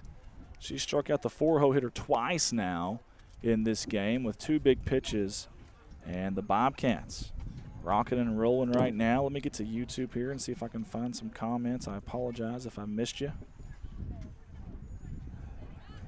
To watch the game. All right, let's just look and see what we've got here. I'll try to check on some March Madness for you as well. John Jett says, thanks for streaming on YouTube. Shanna Kasinger says, let's go girls on YouTube as well.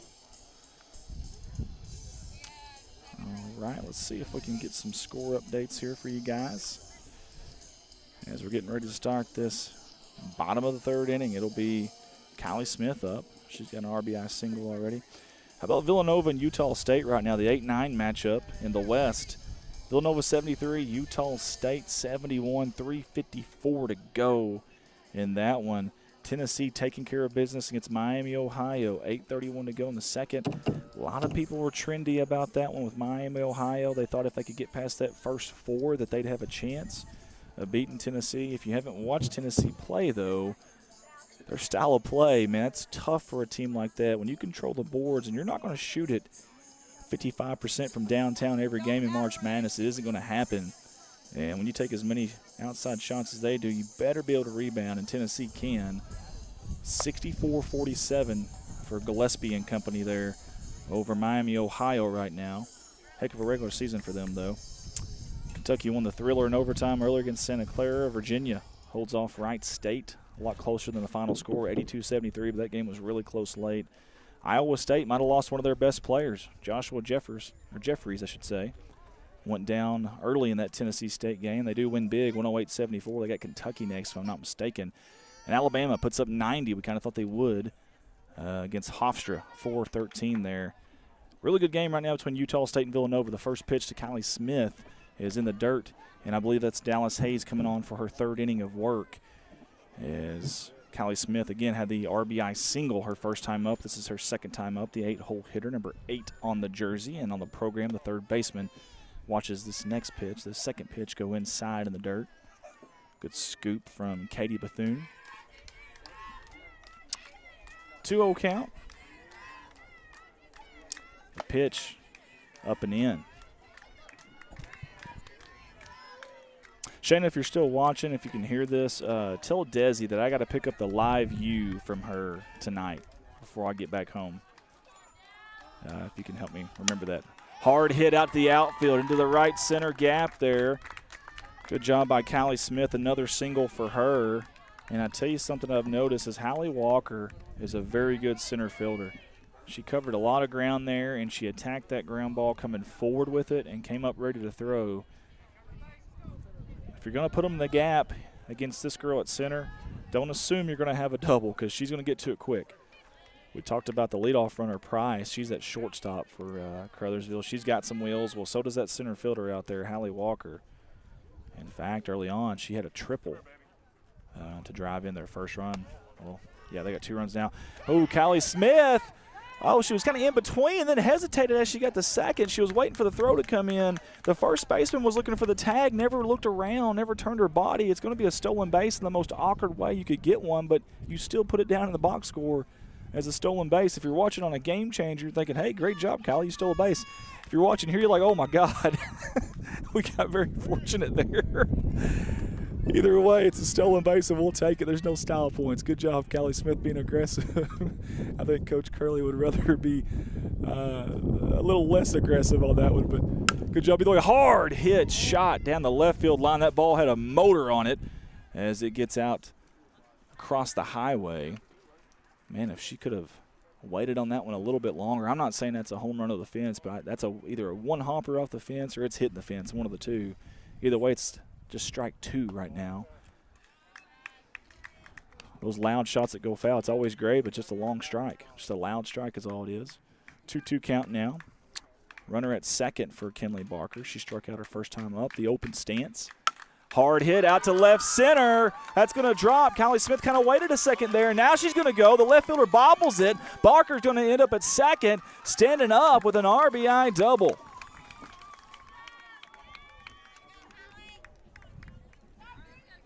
And that brings us back to the top of the lineup. That's Jolie Kennedy.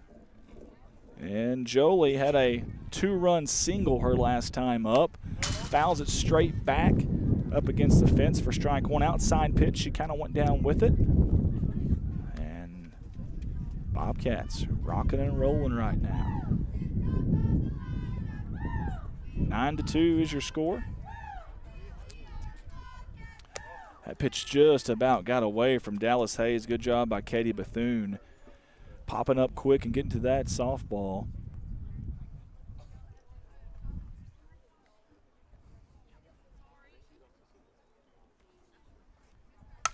Julie Kennedy, God, that was a great job. Gosh, dog, that was a fantastic job. I wish we could replay that, but she's still running on the base pass right now. It's going to bring in a run, play at second. Wow. And the reason I was like, gosh, dog, it was a good hit is because that ball was extremely inside. She kept her hands close to her body, swung that thing quick, didn't try to do too much with it, inside-out swing, and it goes out to right field. That is beautiful softball right there. And it's an RBI double for Jolie Kent. Barely, though. Hey, credit Caruthersville. They made a play of that there at second. I wanted to replay it, but I knew we might have a play at second, so I didn't want to take away from that. That pitch is in there for a strike as Kennedy gets way off the base path there. I think Coach Lee just was talking to his second baseman there. Emmeline Greer said, you need to go cover when she does that inside pitch. Now Emmeline is. And now Bethune actually has somewhere to throw it if she needs to. Before, there was nobody there, and there's no reason for Kennedy to even have to be scared of going back. 2-1 count on Kaylin Long. Long right to the second baseman who catches it. That's a hard hit, just in the wrong spot.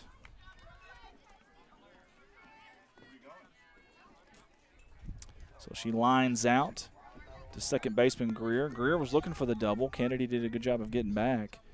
That'll bring up Marley Sissel, who's got an RBI, a single, and she's flied out to short. Golf swing on that one. Needed a sand wedge to hit that one, but she did get a hold of it. That'll be strike 1. The bottom of the third. Bobcats, comfortable lead. Hayes with the pitch. Inside to it. Sissel had to jump out. Almost clipped her. Sissel says, I'd just rather hit the ball if that's okay instead of get hit with the ball. Third inning, Dallas Hayes still on the bump for the Lady Tigers. Non-conference action here. In fact, it's bordering states going at it. Obviously, Corning out of Arkansas and Caruthersville out of Missouri. Got the white helmets this year for the Bobcats, the black face mask, and the Old English C with the Bobcats with the the bat sticking out logo kind of intertwined with it. I kind of like that. And Jolie Kennedy's giving them a lot of problems out there. She's getting a lot of attention right now. Is that attention kind of taken away from the hitter here? They really down 10-2 here. I'd be worried about the hitter more than anything. And Dallas Hayes is behind the count now, 3-1 on Marley Sissel. That ball shot out to right field, but foul. Out of play by Goodways. As we've got a full count now. Like the cross that's kind of almost painted on the left arm of Marley Sissel. Love seeing that. 3-2-1. 3 balls, 2 strikes, 1 out. 1 runner on second. Outside pitch, that's ball 4. And Sissel draws the walk. Now, I will say this. That's only the 3rd walk from Dallas Hayes. At least her location and command has been there for her. Just credit the Bobcats for getting the bat on the ball. And she's going. Jolie Kennedy's going this time. A close play. They're going to say she's out. Let's watch the replay here. Heck of a throw here and a good tag. How about the tag from Audrey Elliott at third? Great throw from Katie Bethune. We talked about that. We thought she had a pretty good arm, just kind of watching her in warm-ups. Got 2 really good catchers going at it today. High pitch. That one got away. Sissel's going to advance to third, standing up. And, again, another batter that Hayes is behind on. It's a 2-0 count here for Molly James, who, by the way, got a double. And I think this is a great idea here from Coach Lee. I think he can tell she's kind of wearing down. This is the hottest day temperature-wise that these girls have probably played softball in this year in the early season. And good job of going out there, giving a little timeout, kind of calming them down. I don't even know if Caruthersville's even played a game yet. Usually Missouri is a smidgen behind us in Arkansas. We haven't played very many. I have to get a hold of my buddy Mark Manley and see if they've played any games yet or not. But early on in these non-conference games, this is where you find out what you've got.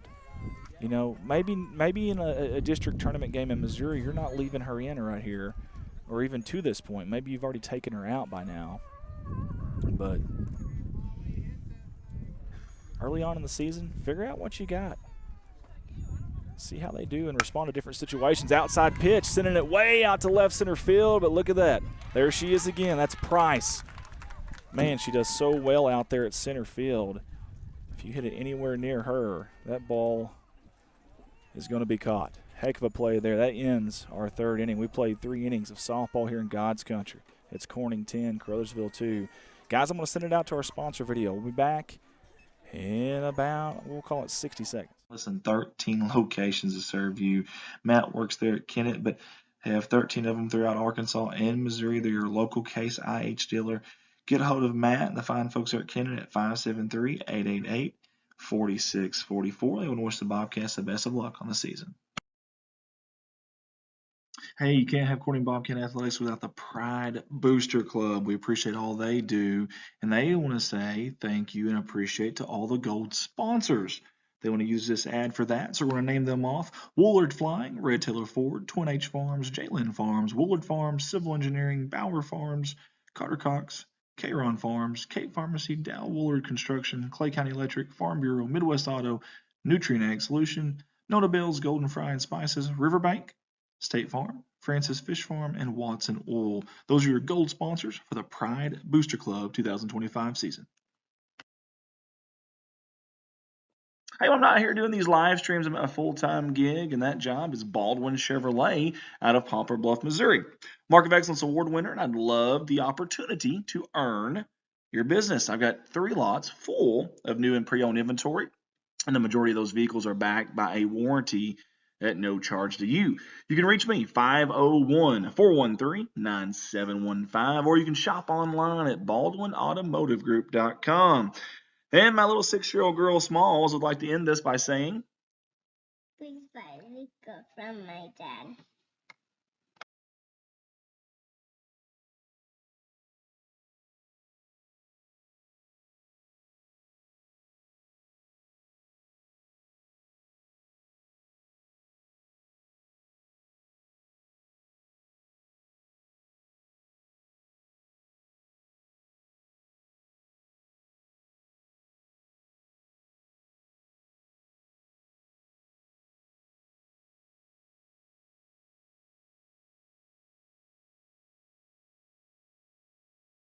Mail-in Furniture and Appliance, formerly Jones Furniture. All right, guys, we are back here live from God's Country, beautiful crime-free Corning, Arkansas. 10-2 is our score. Long with her fourth inning of work here as Dallas Hayes, the pitcher for Caruthersville, is up to bat. She struck out both times, swinging today. Starts this at bat off 1-0 in the count. How about the Utah State out of the Mountain West Conference? 85-74 over the Villanova Wildcats. Only 56 seconds left in that one. Looks like Utah State going to get a win as we get a 2-0 count here. And Tennessee still in control over Miami, Ohio, the 6-11 game in the Midwest region. 2:55 to go in that second there. 20-point lead right now for the Volunteers. Gillespie and company getting it done against the Redhawks. 3-0 count here for Dallas Hayes. Does Coach give her a green light here? Let her take some frustration out. Hard hit, and he did give her the green light. Man, she blasted that one just a little too early. Ball's hit hard. I'm not even 100% sure she barreled it up the way the bat looked, at least from my view. Man, she can line that one out and get a little bit more barrel on it. That ball's out of here. Wind or not. High pitch. That's going to be ball 4, and we've got a walk. That is the third walk of the game from Kaylin Long. And are they going to get a pinch runner here, I assume? Is that what Coach is asking for? It's awful hot out here. I don't blame them for the pitcher here. Of course, at the same time, though, I mean, you need runs. You don't want to take off too much speed off the base paths here. I can't tell the number of the base runner, but if I do see that, I'll get that out there for the Caruthersville fans. But, hey, the leadoff runner's on either way. If you're Caruthersville, you're pretty happy about that. And coming up to bat now is going to be Riley Schoolcraft as she takes the first one in for a strike right down Main Street. Riley, the left fielder, got busy there one inning. She had a couple of them hit out there to her. And here comes the pitch from Long. Inside. That ball's chopped right up to shortstop. 6-4-3. Gets the out at second. Couldn't get it at first. The fielder's choice. And I believe that's actually Molly Janes at shortstop now, is it not? I think so, yeah. So Molly's going to be at shortstop now. I got to fix that in my book here.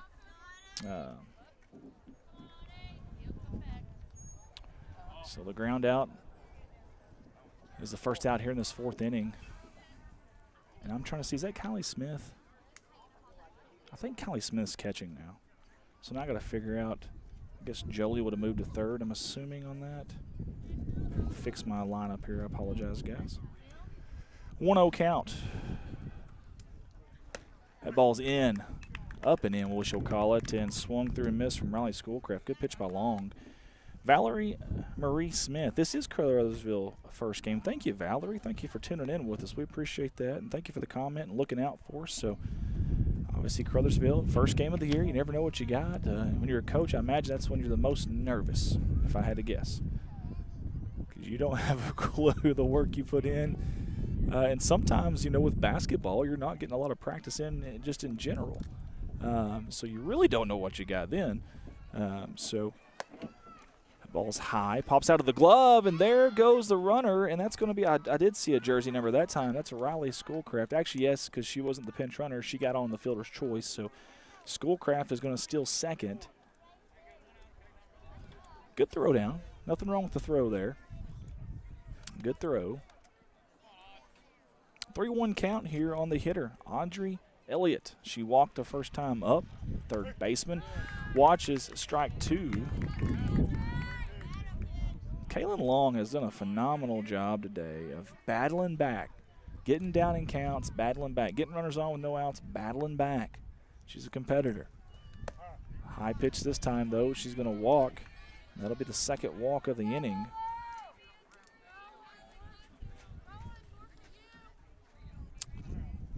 So a walk, a fielder's choice, then another walk. Has got 2 on for the Lady Tigers, and that's going to bring up Lauren Riggs, the right fielder. Her second time up. She flied out to the shortstop in her first at bat. And I believe that was the double play. And honestly, I mean, you probably could have said, you know, infield fly, but either way, it was a double play. Darn near a triple play, and I have never seen one in softball. That's a good question. Has anybody ever seen, and I'm not talking about like on TV, but I mean like in person, has anybody ever seen a triple play in softball? We almost saw one earlier. Very heads up by the Bobcats. How about Caitlin Long ahead of the count for once? We like this. Choking up is Riggs on that bat. She gets it out to right field. Down the line. It's going to be close. It's going to be foul. We'll call it by about 2 feet. Well, that ball was tailing right the entire time. Had a lot of English on it. And Riggs is going to choke up even a little bit more this time. Down 0-2. Can she stay alive? She does. I tell you what, Lauren Riggs getting it done here. Staying alive, battling. You love to see that if you're a Tigers fan. They've got 2 on here, only 1 down. Softball, for whatever reason, these big leads in softball just don't feel like big leads. Now, in baseball, for some reason, it kind of does, but in softball, it just feels like there's a lot of offense some days. And, man, when the floodgates open, they really open, it feels like. We saw that last year in our first game. We talked about Caruthersville's first game this year. Our first game last year ended 30-29, and the last play of the game, the tying runner crossed the plate, but we were just out at first base on a bang-bang play. And there was times in that game I thought the other team was out of it, RMRL, and there was times I thought we were out of it. But, man, in softball, you can put up some runs in a hurry. So this game is not over by any means. Let's don't think it is. We got a 2-2 count here on a Riggs. I tell you what, Riggs has had a great at-bat. No matter what happens here, for Lauren Riggs, this is something she can definitely build upon. A fantastic at-bat here from the 8-hole hitter. She's going to stay choked up on that bat here with 2 strikes. Full count, payoff pitch from Long. Kicks, delivers. Down at the knees, a little cheese at the knees for the second out. Again, if you're Lauren Riggs, though, nothing to be upset about. A heck of an at-bat there. Battled, I don't know how many pitches it was, but probably an 8-pitch at bat, maybe 9. Either way, Long battles back and gets the strikeout with 2 outs. How about that? And now, this is interesting. Coach Curley is actually just sending the play calls to the pitcher now instead of the catcher. This is interesting. First pitch is high for a strike. See if she does it this time as well. She is. Yep, she's going to give the call to pitcher Long as the 0-1 count here on Emmeline Greer, the second baseman. Emmeline goes way down to chop that one foul, right at her coach, Lee Bethune, who makes the play cleanly. But just like that, Emmeline is down 0-2 in the count. Got the high red socks, the white bat and gloves. Waves the bat just a smidgen above her shoulders. Swings and fouls it straight back. Almost hit the camera there. And matter of fact, the camera I think is a little bit crooked now. Smidgen. I'm not even going to worry about it though. I'm going to leave it alone. I'm superstitious, and our Corning Bobcats are doing good. I don't want to be the reason we lose this game. That's kind of how I think. I know there's something wrong with me, but still. Nice pitch by Long. Sets her down. Good morning, good evening, good night. And it is 1, 2, 3, 4, 5, 6, 7 strikeouts now for Kaylin Long as we get ready for the bottom half of the 4th inning coming up. And let's get you updated on a couple things. Thank you, Valerie Smith, for tuning in. Gina Jones, DT Bronny. Thank you guys all. Let's get to some YouTube comments if we can real quick.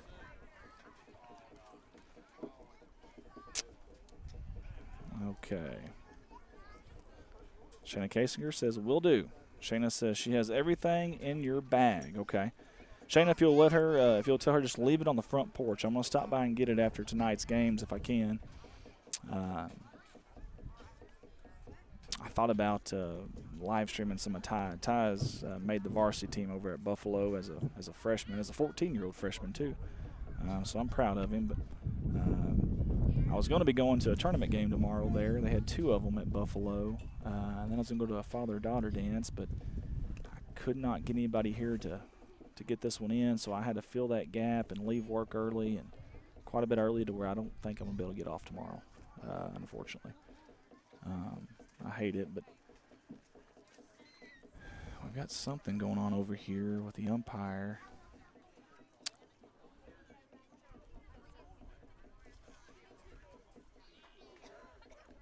I've got 10-2. Caruthersville scorekeeper has 10-2, and they're trying to make sure.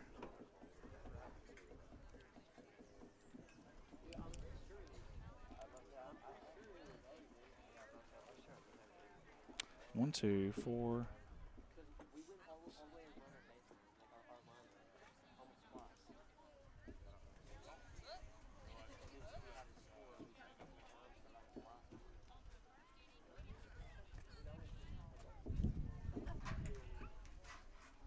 Either way, it's either 9-2 or 10-2. We're just not sure.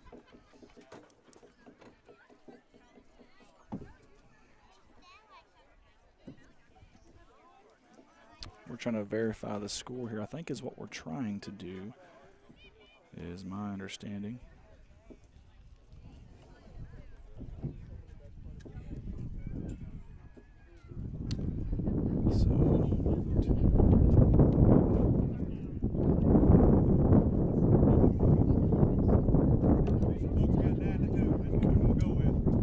That'll work. I know you had it and he had it. Hey,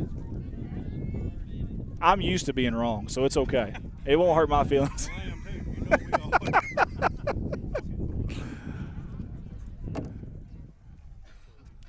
all. 9-2 is our score here at Lady Bobcat Field. Looking for the bunt, trying to place it there was Kelsey Masterson. By the way, she walked her first time up and got hit by a pitch her second time up. So she's been on both times. Looking for the bunt there. I like the communication from the Lady Tigers. Very, very vocal there. And here it comes again. The corners are both crashing. And I tell you, it's unique when you're pitching. I didn't pitch much growing up, but when I did and someone showed bunt, it felt weird. I don't know why. It's like pitching to a lefty. When you're not used to it, you don't see it a lot. It's just strange. It's going to be poked over to the second baseman. And how about the snag there from Emma Lynn Greer? Watch this young lady at second base right here. She caught a hot one. Kelsey went up high to get that thing. And a good hit. I mean, there's nothing to be ashamed about there. You know, they had her bunting, and she said, no, Coach, I want to swing away. And she did like a lumberjack up high. Just couldn't get it to get past that pesky second baseman there, Miss Greer. She did a good job, number 11 in red. That's going to bring up Abby Young. She's got a single, a double, and 2 runs batted in today. 2 for 2 on the day. Nobody on this time. It's just her. High pitch. She chops it high over the third base side. It's going to be just a bit outside of that foul line. It's going to keep her alive. Good hustle by the shortstop and the third baseman there. I believe that's Audrey Elliott, and I believe that is Price. Molly Price. Of course it's Molly Price. That's the one that's got the wheels we talked about, her and the center fielder. There's some good pieces here for Caruthersville. There's a lot to build on. I know this is their first game. They're going to get better. You Caruthersville fans, y'all stay with them. It's up and in. You know, I don't know what they're dealing with over there as far as classification. I don't have classification on the roster, so I don't know how young of a team this is, how veteran of a team it is, but I know over here for us, we talked about it, and you'll probably hear it a lot this year, a lot of youth as that ball's chopped foul to the third baseman. Attacking it was Elliott. The throw across the diamond is low, and Abby Young runs out a single. That's what I'm going to score it as. And good job by Abby Young running out of the box there. But, hey, great job. Let's give Audrey Elliott credit. That was a tough one. Listen, that ball chopped off the infield, okay? So it chops off the clay dirt there, and it doesn't have a whole lot of speed there when it does that. And Audrey had to attack that, and she did, just a little bit off on the throw. I don't even know a perfect throw would have got her. That ball's going to hit right to Greer. Greer turns the second for the first out off the first. Couldn't get the second one. As Alexis Berry does run it out. She'll be on a fielder's choice, but that's a second out of this fourth inning. Bottom of the fourth, by the way. Brings up Kylie Smith. She's 2 for 2 with 2 singles and an RBI. Now we've got the umpire coming up from the outfield.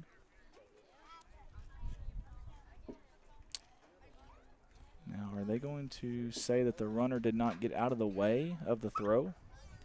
I think Coach is wanting at least the umpires to talk about it, Coach Lee and company, and they're going to say no. She gave her a fair chance to make that throw. It's always my understanding that it's the runner's responsibility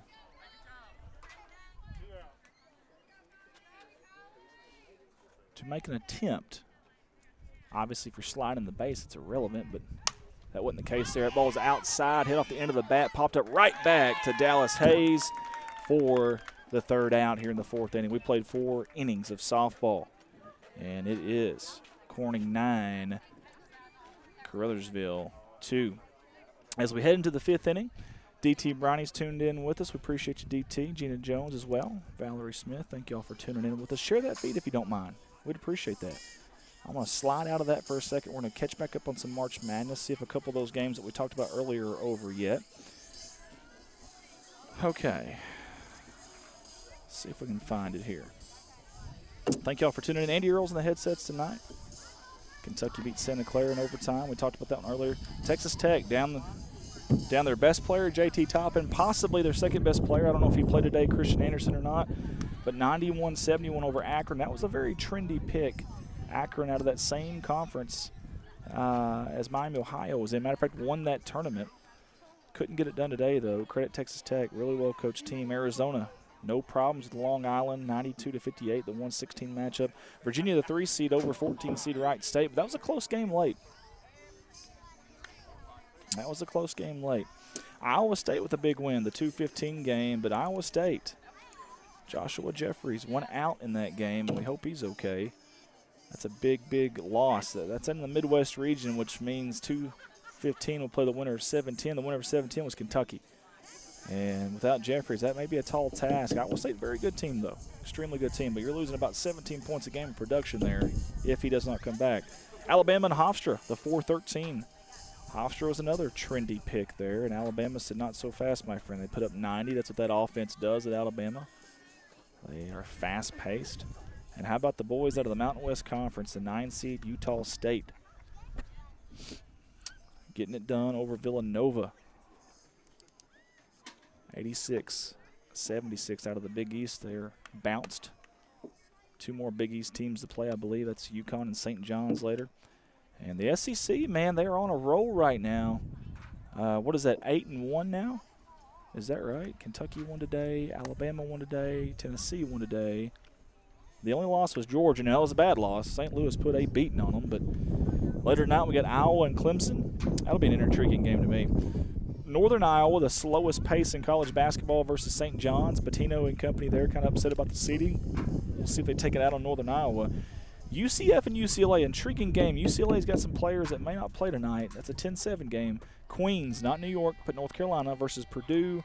Prairie View versus Florida. California Baptist. I think it's the first time in the tournament for them. 13 seed versus the 4 seed Kansas. Furman versus UConn, 15-2. And then intriguing matchup, the 10 seed Missouri out of the SEC playing number 7 seed Miami out of the ACC. That's in St. Louis. You heard that right, Mizzou. A de facto home game in St. Louis, Missouri. Up first here is going to be, I believe, Molly Price with her 3rd at-bat of the game.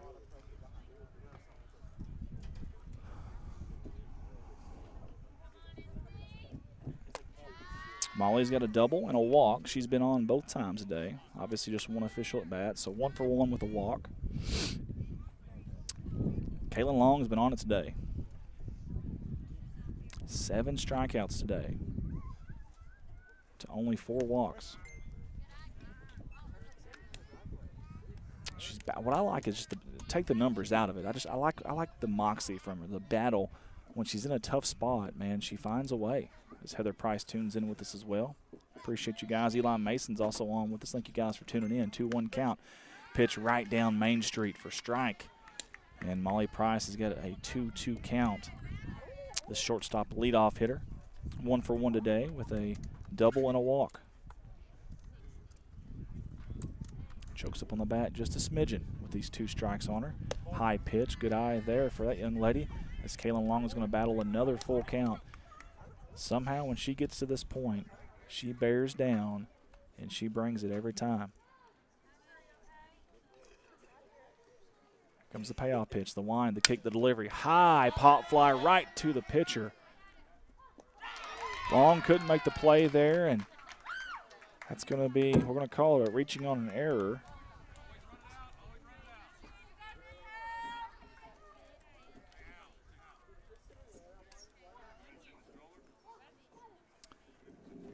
So Molly Price, the leadoff hitter, and the leadoff hitter in this game, or in this inning, I should say, is on. I assume we'll see her going, and she's gone.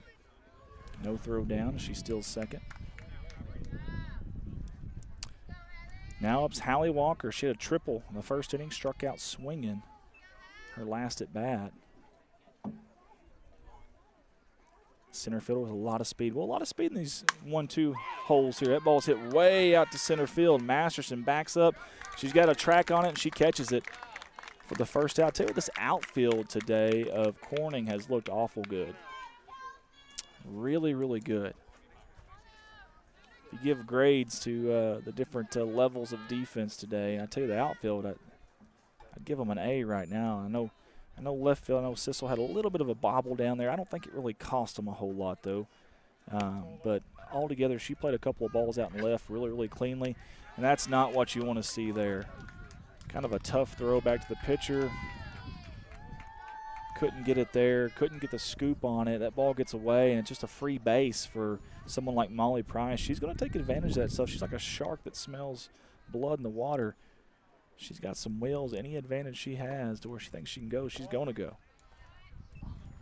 And sometimes a mental psyche of that for a pitcher, too. You have kind of a wasted play like that and a wasted base. It kind of gets in your head. I don't think Kaylin Long's going to allow that to happen, though. She has been very, very, very mentally tough today in this game. 2 balls, no strikes on Hallie Walker. I'm sorry, that's not Hallie Walker. That's Briley White. I do apologize. Hallie flied out to center. Briley White is struck out and then flied out to right field, but it did bring in an RBI, though. She goes down low to get this one, chops it to the shortstop. James thought about going home and then goes first for the put out. Again, Briley gets put out, but also brings a run in, the 3rd run of the game. 6-3 on the put out, but an RBI. And that's 2 RBIs now for Briley White, the 3-hole hitter. Now up the catcher, Katie Bethune. She struck out twice today against Kaylin Long. 2 outs. And there's the pitch. Hard hit out to left field. Sissel going back, looking up. That ball's going to one-hop off the fence.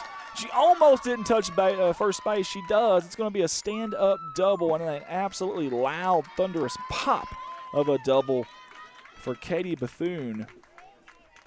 And that ball also had a motor on it.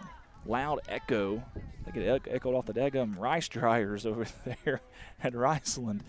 That was a loud hit from the 4-hole hitter. You know she feels good now. She's had 2 at-bats with nothing to show for, and now she does. That brings up Dallas Hayes. And that ball gets away, and the runner's going to advance to third. Dallas Hayes, the pitcher, trying to help her cause out here. She's walked today, and she's also grounded out to the pitcher on an outside pitch that hit the very end of the bat. Had a really weird sound to it and a ton of spin on it.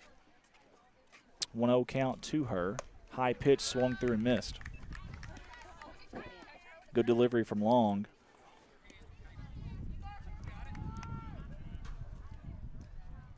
Kaylin Long has been a model of consistency today. See if she can get out of this. No crooked numbers yet. Just 1 run in 3 different innings. 1 in the first, 1 in the third, and 1 in the 5th. Again, model of consistency. See if they can keep that runner at third right now. And that runner's Katie Bethune. So your catcher for Caruthersville's on third, your pitcher's at the plate. High pitch. We got Deuces Wild now. 2 balls, 2 strikes. That ball gets away again. Deja vu, the plate. Not in time. And just like that, what do you know? Caruthersville's right back in this game. We thought it was 8 runs earlier. Now you're down to 5. And a tough play back to the pitcher there. We'll call that an error as well on Corning.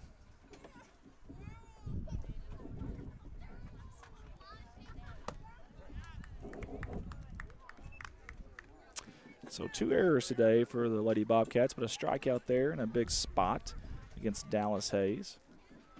Good stuff from Kayla Long. Kaylin's been phenomenal. That's the only time today she's given up more than 1 run in an inning. And we're coming to this bottom half of the 5th inning. And it'll be the Bobcats nursing a 5-run lead over Caruthersville. We thank everybody for tuning in with us today. We appreciate you. Get to some YouTube comments really quick if I can. Also got some messages. Get to those here in just a second. All right, let's see what we've got here. Okay, nothing new message-wise on YouTube. All right, let's see what we've got in here.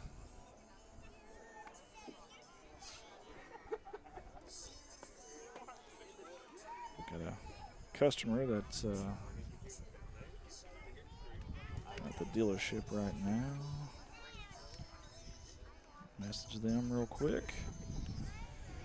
All right, guys, let's talk a little bit about our Arkansas Razorbacks.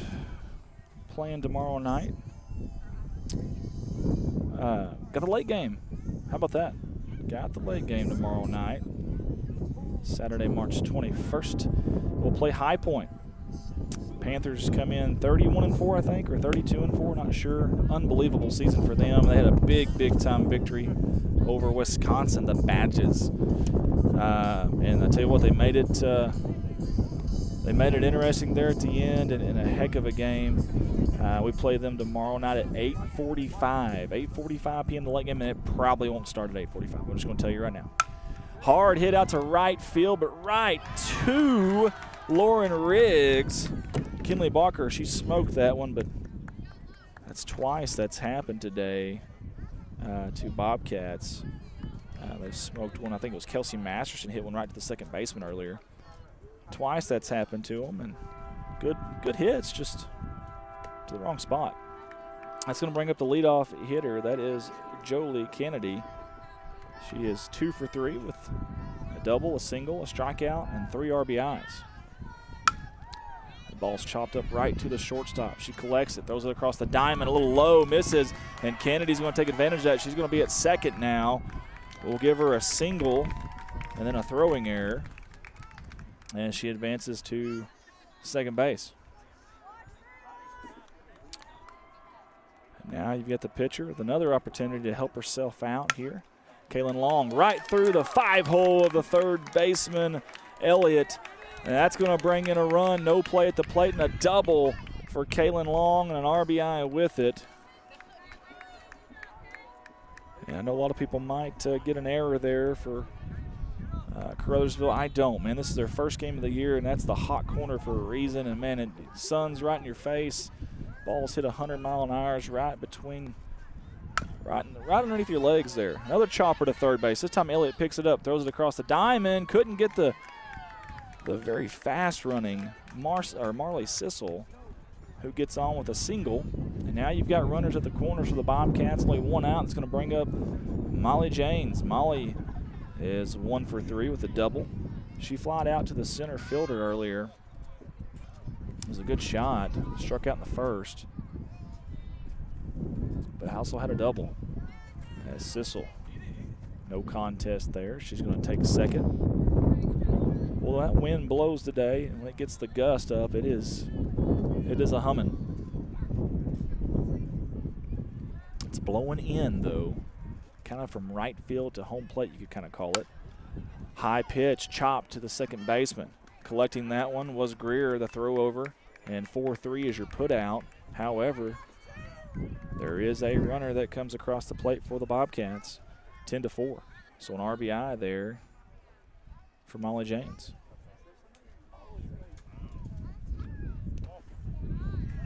Kelsey Masterson at the plate.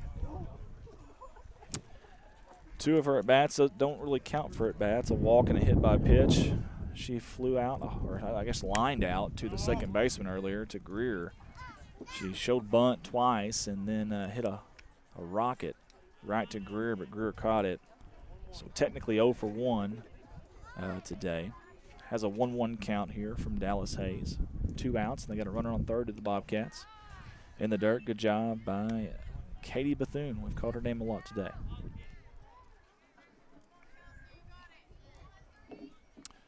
Two-one count.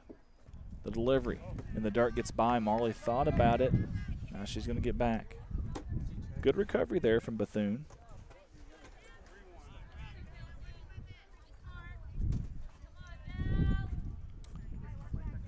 Tell you what, got a lot of speed here. A lot of speed at third, a lot of speed at the plate. A lazy hit in the infield could score a run and get the runner safe, but instead it's going to be ball 4. Kelsey Masterson has had 4 plate appearances. She's been on 3 of those 4 times. 2 by walk, base on balls, and 1 by hit by pitch. Here comes Abby Young. She is 3 for 3. 2 singles, a double, and 2 RBIs. She has a chance for 2 more RBIs here. Runners at the corner. We'll see if they take the first to get the runner to second here. The delivery from Hayes. Nope, high pitch, hit high in the infield. Second baseman Greer is going to call off the shortstop Price and makes the catch. Phenomenal job there from the second baseman. Greer has done a fantastic job today fielding just everything today. Good job by Greer. And that ends the 5th inning as we go to the top of the 6th. We played 5 here in Corning, Arkansas. Beautiful crime-free Corning, Arkansas. 10-4. I'm sorry, 11-4 is your score. I didn't add that one on there.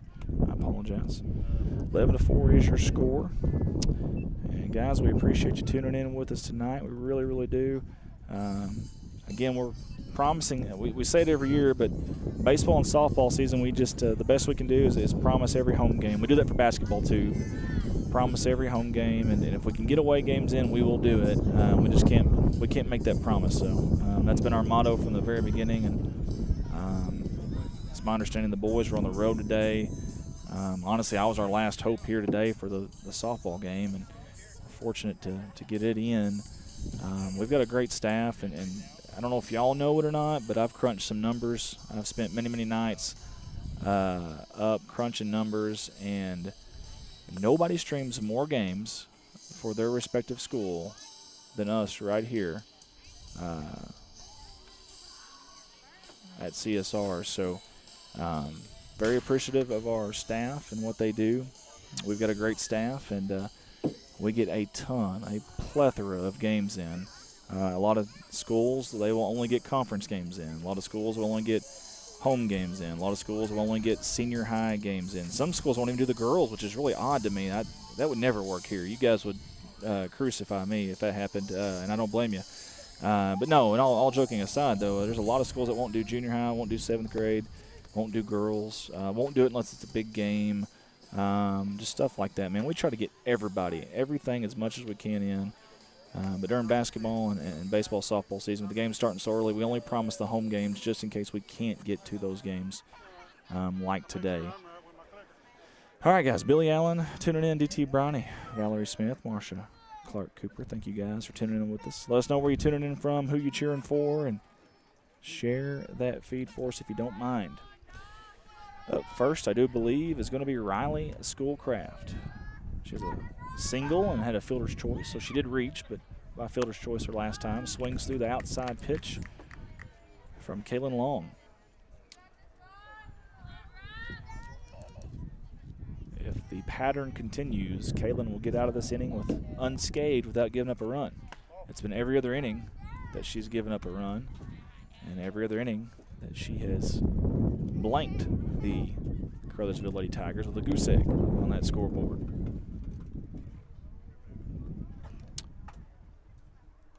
Spent a little bit extra time there getting a grip on that ball in the dirt, but swung through and missed. 2-2 count now on Riley. She's the left fielder.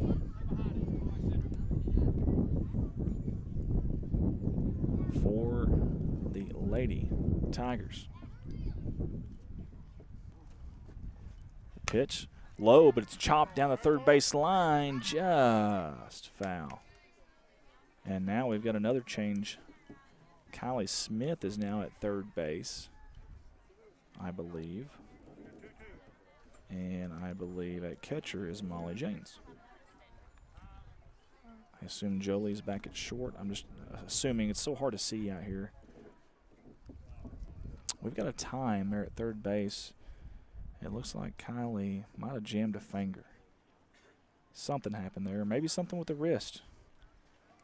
They're going to take a look at it.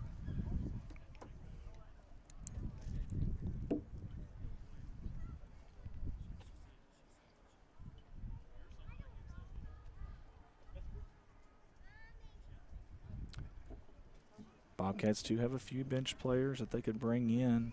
And when I say a few, I mean 2. Of course, we talked about, you heard Mike talk about Gracie Townsend. Every now and then is getting a DH. They don't want her playing the field just yet. So you would have 2 on the bench there if Kylie can't continue here for the Bobcats. Coach Curley's out there. Coach Medlock's out there.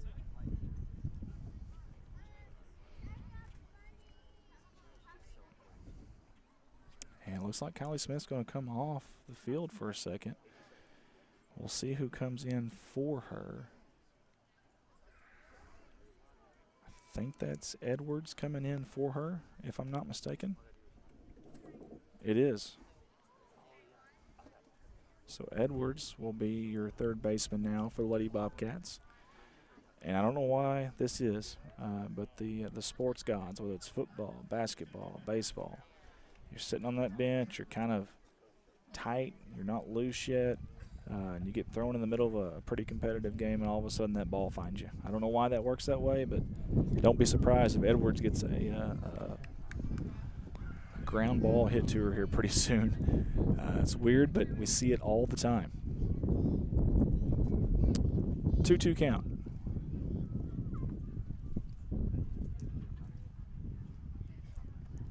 That ball's chopped foul straight back behind us here. That hit a vehicle. You could hear it. Valerie Marie Smith, will you be streaming the JV game that's next? If there is a JV game, I really need to go suck up to my wife right now is what I really need to do after this. But if there's a JV game, I'll stay. We'll figure it out. I'll stay. If they do that, I'll hang with you guys. Got a few things I really need to be doing. Some honeydews that I didn't expect this today. So, but we will figure it out. That's a leadoff walk to Riley Schoolcraft. She reaches for the 3rd time today. She had a single, a fielder's choice, and then a walk as Audrey Elliott. 2 at-bats, 2 walks. High pitch, and there goes the runner. Schoolcraft slides in safe with a stolen base.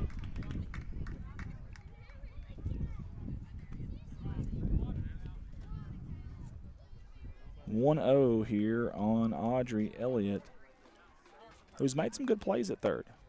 Caruthersville's got, I'm telling you, they've got some good pieces. This is just their first game. I see some good things out of them. If you're Coach Lee and company, you've got to be happy, and of course, if you're Coach Brittany Curley, you've got to be definitely happy too. Bobcats have played very good today. A couple little things here and there. Obviously, there's always something to work on. I mean, if you're a coach, you can find something if you nitpick enough. But both teams, and I tell you something else I like so far. Good sportsmanship so far. I think the umpires have done a great job so far. It's just been a clean game so far from that aspect, and good weather here. 3-0 count. Of course, she had the red light there. It was Audrey Elliott. Now, earlier, I think it was Dallas Hayes. She had a 3-0 count, and she went swinging. I mean, she ambushed that thing, hit it way out there in the woods out here to the left-hand side of us. 2 straight pitches. That one on the outside corner. We've got a full count all of a sudden. Remember, no outs. Their leadoff runner is on. That runner's at second. That's Schoolcraft. Long with the delivery. Swung through and missed. Great job by Long. Sits another one down.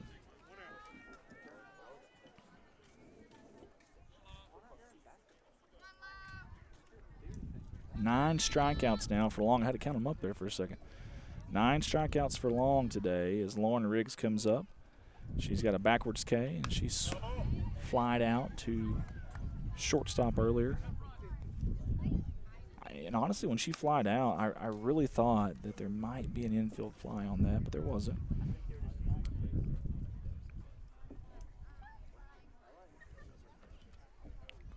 0-1 count, one down. Swung through and missed. That's a healthy cut. Very healthy cut there from Lauren Riggs. Just couldn't quite get the barrel on the ball. And she had a really good at bat last time. It was 3-0 in a hurry, and boy, she battled back and battled back.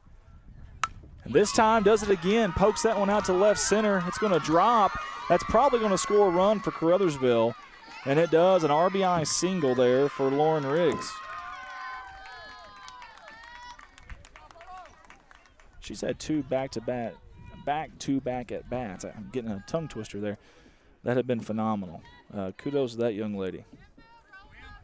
If I'm not mistaken, didn't she? She made a pretty good catch out and right earlier against Kinley Barker, if I'm not mistaken, to the right fielder. Ooh, up and in, little chin music. Oh, the throw down at first, and they've got her in a rundown. Great job by Molly James. The second, back to first. She falls down, and great job defensively by the Lady Cats, and it all started there with Molly James and a throw down. Phenomenal stuff, and now you've got 2 outs. How about that? That was Abby Young to Kinley Barker and back to Abby Young.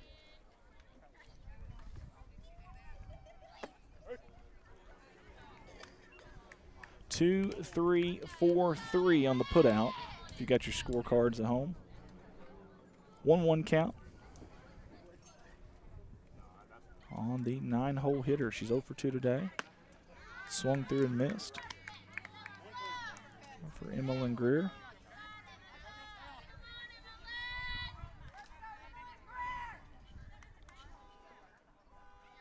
One, 2 down.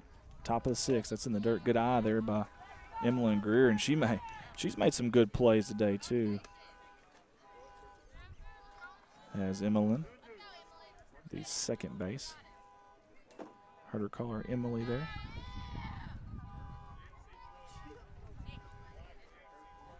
Deuces wild. 2 balls, 2 strikes, 2 outs. That ball's in the dirt. How about the hop on that thing? Did y'all see that? That went 3/4 the way up the backstop here. You don't see that very often. I thought it hit off the plate, but seeing the dirt, I don't even think it hit the plate. I think it hit the ground. I don't know how it got that high. Either way, it's a full count. Here's the payoff pitch. Outside, a good eye there from Greer. She gets on. Base on balls. She'll round first just in case. Make sure they're paying attention to her. And that's going to bring up the leadoff hitter. That's going to be Molly Price.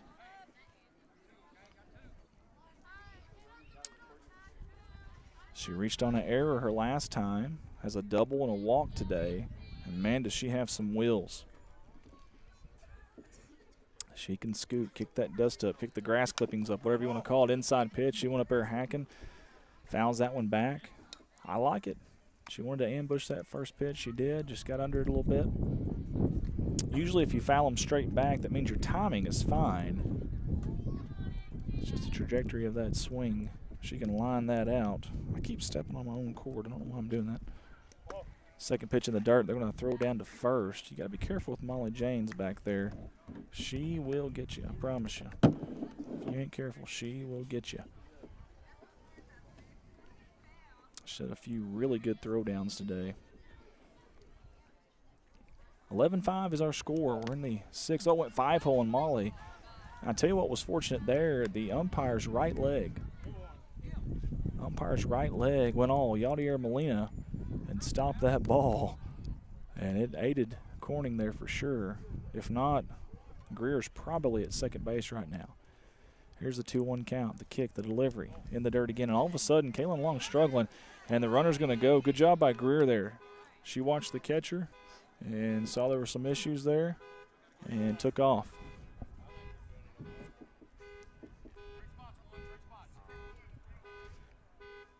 Molly Price at the plate. Shortstop for the Tigers. That ball's fouled back. I thought maybe some of the fans may have a shot at catching that, but not quite. Full count. 3 balls, 2 strikes, 2 outs. And it is the top half of the 6th inning here in God's country, beautiful crime-free Corning, Arkansas. We're live on Facebook. We're live on YouTube. Tell your friends. Wake up your neighbors. Tell them dinner's not important right now. Get on that TV and watch on YouTube. Get on that laptop, computer, desktop, or phone and watch on Facebook as we got ball number 4 there and a walk. That's the second walk of the day there for Price. As she's on base. She's actually been on base every time. She's had 2 walks, reached on an error, and a double. Hallie Walker, she's had a triple, a strikeout, and then she flew out to center. 2 on here, and you've got your 2-hole hitter up. I know there's 2 outs, but one big shot here, and all of a sudden we got a ball game again. Roddy with the red bat and gloves. Well, she was up there swinging away, too. I don't think it mattered where that pitch was coming in at. She was ready to ambush, and the last 2 hitters have done that. Maybe Kaylin Long knew that and kind of threw that one a little bit out of the reach of Walker, the center fielder. Low, hit off the end of the bat. A lot of English on it. Oh, the base runner and the second baseman collide. That's going to bring in a run, at least one. If the throw's good, it'll just keep one. There we go. And a single and an RBI from Hallie Walker.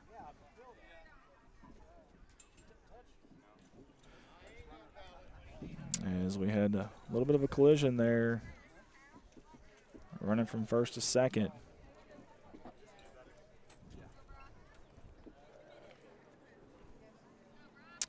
(11-6) is your score.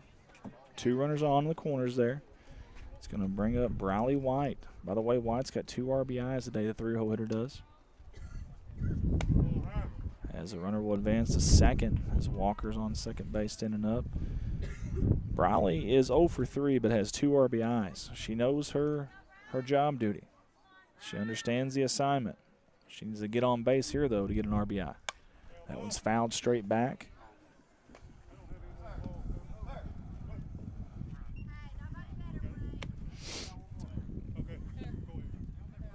Got one more ball coming in. 1-1 count. 2 outs. That third out has been very elusive, though, for Corning.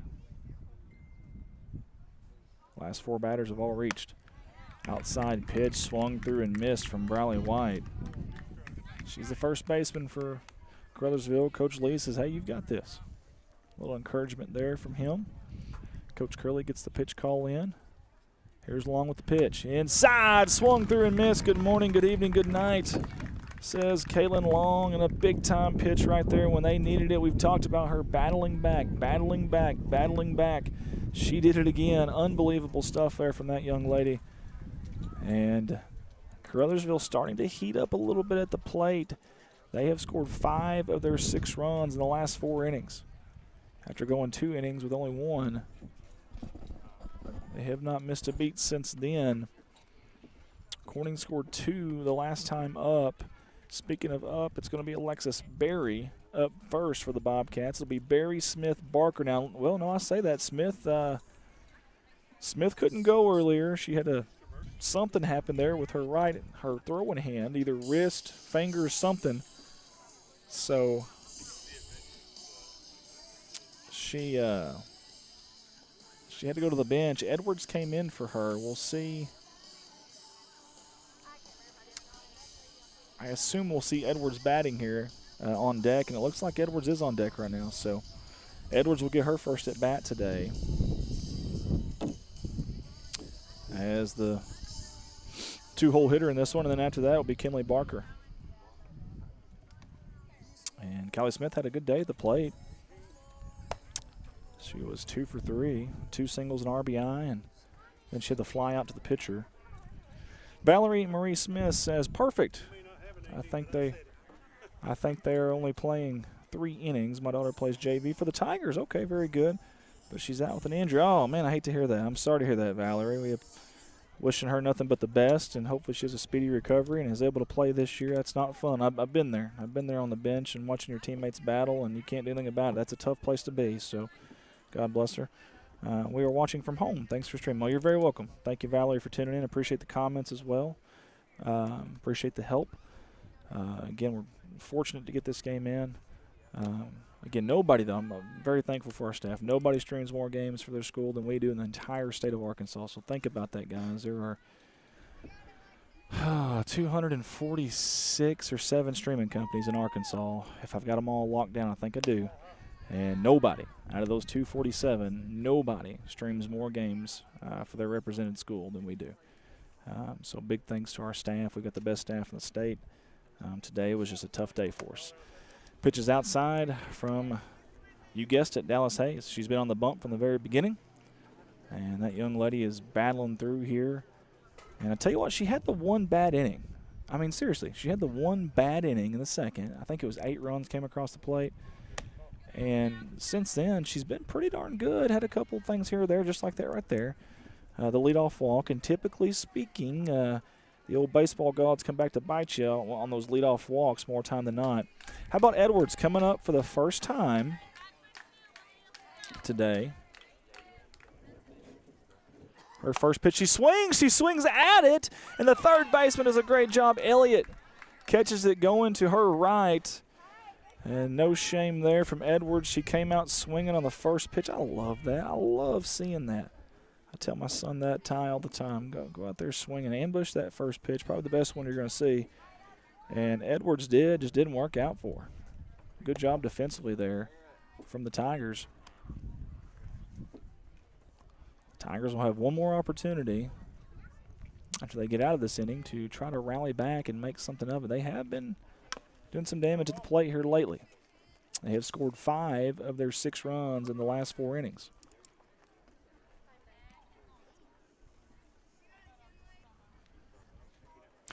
Valerie Smith says thank you. She's giving the heart emoji there. Oh, that ball is hit hard, and a great job by Elliott. Goes to second base with it in a 5-4 put out. Holy hay bells, watch this. How about Holly right there? I mean, that's a hard shot, too.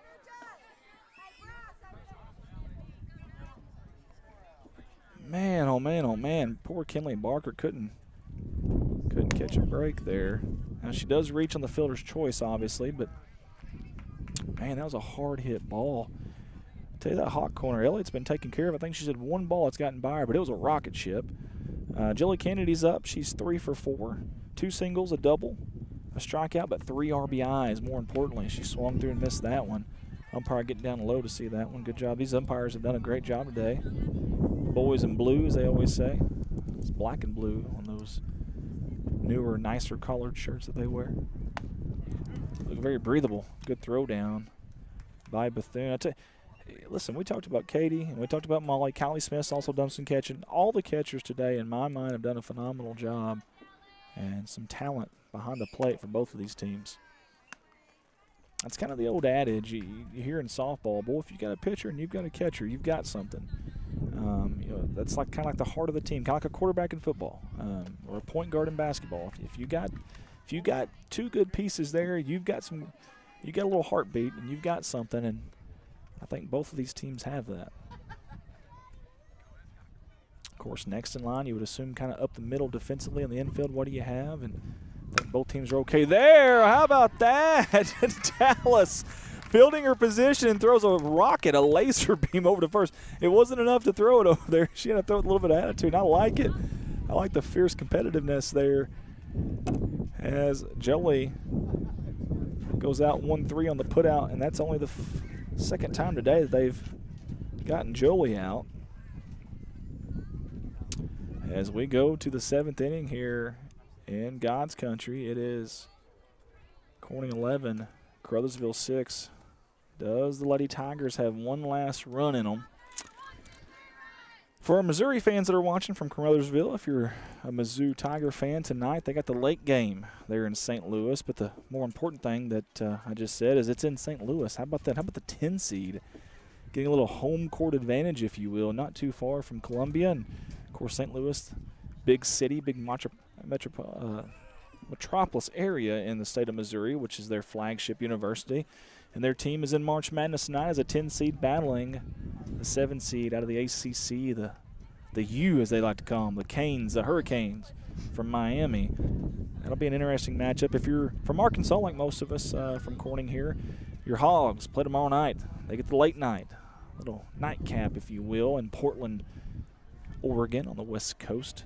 Our time, they're saying will start at 8:45, which means it'll probably start about 9:15. The way it's been going, I may be exaggerating a smidgen, but sometimes games are about 30 minutes past on those sessions. They have 2 sessions or a session at each place, each venue. So Portland will have a session. There'll be a game before us, and I think they clear it out for 30 minutes, an hour, and then that next game starts. So it's very possible that your start time could be moved back. But either way, both teams getting the late night game, Mizzou tonight and then Arkansas tomorrow night. Mizzou trying to make it to the round of 32, and the Arkansas Razorbacks trying to get to the Sweet 16 for the 5th time in the last 6 years. How about that? The 5th time in the last 6 years. Unbelievable stuff. Up first is the catcher, Katie Bethune. She's 1 for 3 today with 2 strikeouts and a double, though, her last time up, and it was a shot, folks.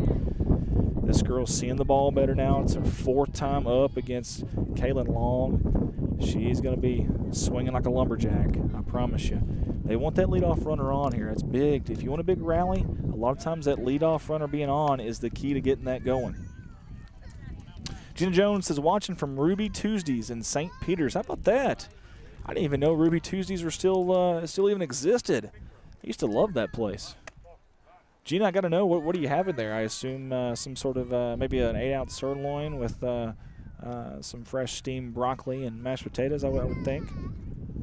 Medium well, I would think, on the steak. Here comes the pitch, 1-2 count inside. I tell you what, off the bounce, it almost hit her. You don't see that often. 2-2 count. Again, I really don't want to overstate this too much, but leadoff hitter, you want to have a big rally, getting that leadoff runner on. And this is the last chance for the Tigers. They want that leadoff runner on bad. She swings through and misses it. Kaylin Long with a big-time pitch right there to the 4-hole hitter. She sets her down. Good morning, good evening, good night. And now the pitcher, Dallas Hayes. She's 1 for 2 today. One of her at-bats don't count as an official at-bat. She got a walk. No, I'm sorry, she's 0 for 2. I apologize. 0 for 2 with a walk. She grounded out to the pitcher early on, off the end of the bat. She walked and then struck out. Long's been on it today. The long arm of the law, that right hand, has been dominant. We'll call the constable. 1-1 count. 1-1 is your count. 1 out. Top of the 7th. Oh, BEA, beautiful pitch.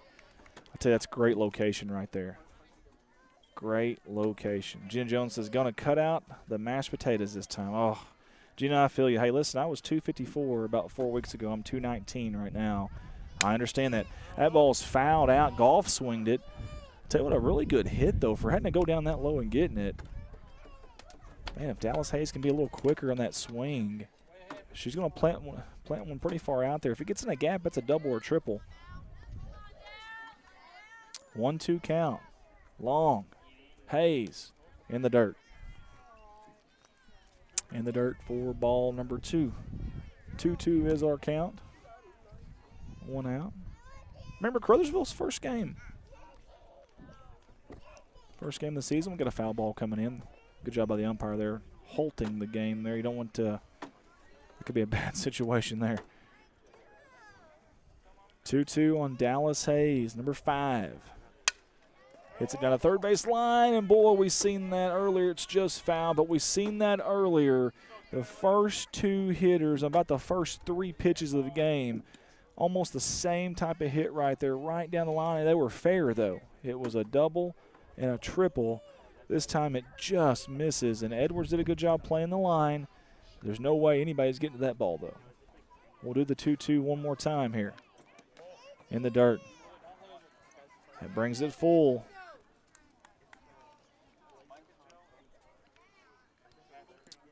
Dallas Hayes with the black Nikes, the blue swish, or swoosh, I guess I would call it. The Nike check mark. Roddy on Roddy here in the dirt.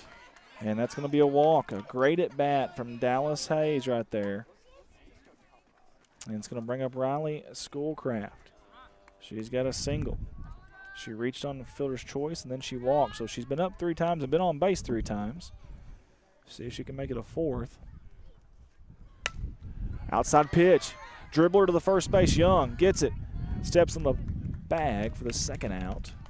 Runner advances to 2nd, but more importantly, that's a 2nd out. So 3 unassisted on the putout. Audrey Elliott could be the final hope here for the Lady Tigers. She's 0 for 3 today, or sorry, 0 for 1 with 2 walks. So 3 times up, she's reached twice. Oh, the runner's going. This is going to be close. Edwards couldn't quite backhand it there. Jane's throw was a little bit low. Try to stab at it, couldn't get it. That's okay. Shake that off if you're the Bobcats. Good job there by Hayes for being aggressive on the base paths there and made something happen. Kind of manufactured a run, you could kind of say. 7-11 on the screen as it reads. But as an announcer, you say 11-7 is the Bobcat lead as Caruthersville cuts into that. Third baseman for the Tigers trying to keep it alive. And I tell you what, the last 2 innings we have seen a lot of pitches end up low from Long. Debbie Rose says, Bud and Deb watching. We appreciate you guys tuning in. Thank y'all so much. We've got a good one here. 7th inning, Caruthersville down to the last out, though. Another pitch in the dirt. And Coach Long, Long looks over to Coach Curley. Good job by Molly Janes there. That's a high IQ catcher right there. Hey, several of them in the dirt. Let's go calm her down. Hey, it's 3-0 here. We don't want to lose another one. This is the 7-hole hitter, Audrey Elliott. Remember, she's 0 for 1 today. She does have 2 walks. She's reached twice, but she has a strikeout her last time up. Thank you guys for tuning in. Let us know where you're tuning in from. Let us know who you're cheering for, and then share that feed if you don't mind. Pretty please, and thanks. I said it nicely this time, so. I think the umpire's done a fantastic job today. We appreciate them. It's a good job there by Molly. Calling that time, going and talking to her pitcher, calming her down a little bit. We've seen this last inning, too. The ball started kind of getting in the dirt a little bit. See if Long's got enough gas to get this final out here. Much better. That ball is going to be planted out to left center, though, shallow. It's going to be a single. She's going to try to make it to 2. Now she puts on the brake, the E-brake, if you will, and gets back. And her first base knock, and she's been on, though, 3 or 4 times, is Audrey Elliott. That's going to bring up Lauren Riggs. And Lauren is 1 for 3 today with an RBI. Her last at bat, she got a single and drove in a run. She flied out to shortstop early on, and then a backwards K. Her second at bat, that was foul tipped. And I think it went off the face mask of Molly Janes. It had a much louder ding to it. Wanda Almendinger's watching. Thank you, Miss Wander, for tuning in with us. 0-1 pitch here. Runner on first. Caruthersville down 4. Low. There's a pickoff play. It's going to be close. Ooh, let's watch the replay here, folks. Watch this replay. Watch how close this is. Look at this. Woo! That was really close right there. Great job. You got to be careful with Molly Janes behind home plate. 1-1 count now. Here's Long. The wind. The delivery, a little high. Lauren Riggs has had 2 really good at-bats back-to-back. One of them she struck out, but, boy, she battled. And the last one, she got an RBI single. She's going to be a tough out. 2-1 count. Goes right to third base. Edwards scoops it across the diamond high, but Young jumps, catches, comes back down on the bag, and that's a winner. This one belongs to the Lady Bobcats, 11-7. Great job by Kayla Long and company. Good defense today, some timely hitting, and the Bobcats are winners over the Caruthersville Tigers across the state line there, 11-7. Love to see that. All right, guys, we are going to send it out to our sponsor video. I've got a lot of things I really need to do tonight, especially honeydew-wise, but I'm going to stay here with you guys. I'm going to make this work. My understanding is we're having a JV game, and if we do, it'll be 3 innings. So here's what I'm going to do. I'm going to go out to the sponsor video, but stay with us because we're going to come right back, and we're going to have some action for you for JV. We'll be back. Congratulations to the Lady Bobcats and their victory in non-conference hero of the Caruthersville, Missouri Tigers, 11-7. Stay with us. 50 years. Located on the corner in downtown Piggott, Arkansas, they carry brands like Lazy Boy, Ashley, and Liberty Furniture. They are an authorized Whirlpool dealer and service what they sell. Finance options available, plus free delivery. Get hold of them at 870-598-2861. Proud sponsors of Corning Sports Report. The treasure chest has been in business for over 50 years. Now located inside Maitland Furniture and Appliances at 281 West Main in downtown Piggott. Gifts, home decor, boutique clothing, and accessories. They offer wedding and baby registries with a complimentary gift wrap. Go see them. The Treasure Chest, proud sponsor of Corning Sports Report. Do you still have old tapes sitting in your attic, closet, or even the shed? Those memories are rotting away every single day. At Rewind and Remember, we make it affordable to transfer your tapes to digital, quick, easy, and built to last. From family videos to school events and community history, we're here to help preserve what matters most. We're proud to support CSR and our Bobcats. Call or text 870-323-9051 or find us on Facebook and keep your memories alive forever. Hey, it's so reliable for us here at CSR. First Choice Healthcare, always there to help us out when we need it. And not just us, but the city of Corning, and always supporting the kids, our future here at Corning, Arkansas.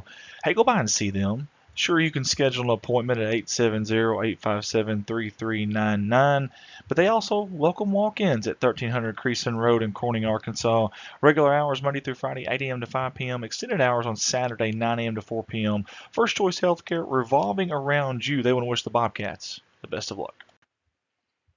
Black's Building Center, owned by Jim and Robin Black, was incorporated in 1961, but was established by the Black family in the early 1900s. How about that? They are proud to represent Corning by offering an array of home improvement items, including electrical, plumbing, roofing, windows, paint, and lumber. A little bit of everything there. Hey, drop in and see Josh, Jamie, Sammy, or Ryan for your hometown customer service. Located at 409 Vine Street here in beautiful God's country, Corning, Arkansas, and they want to wish the Bobcats the best of luck on the season.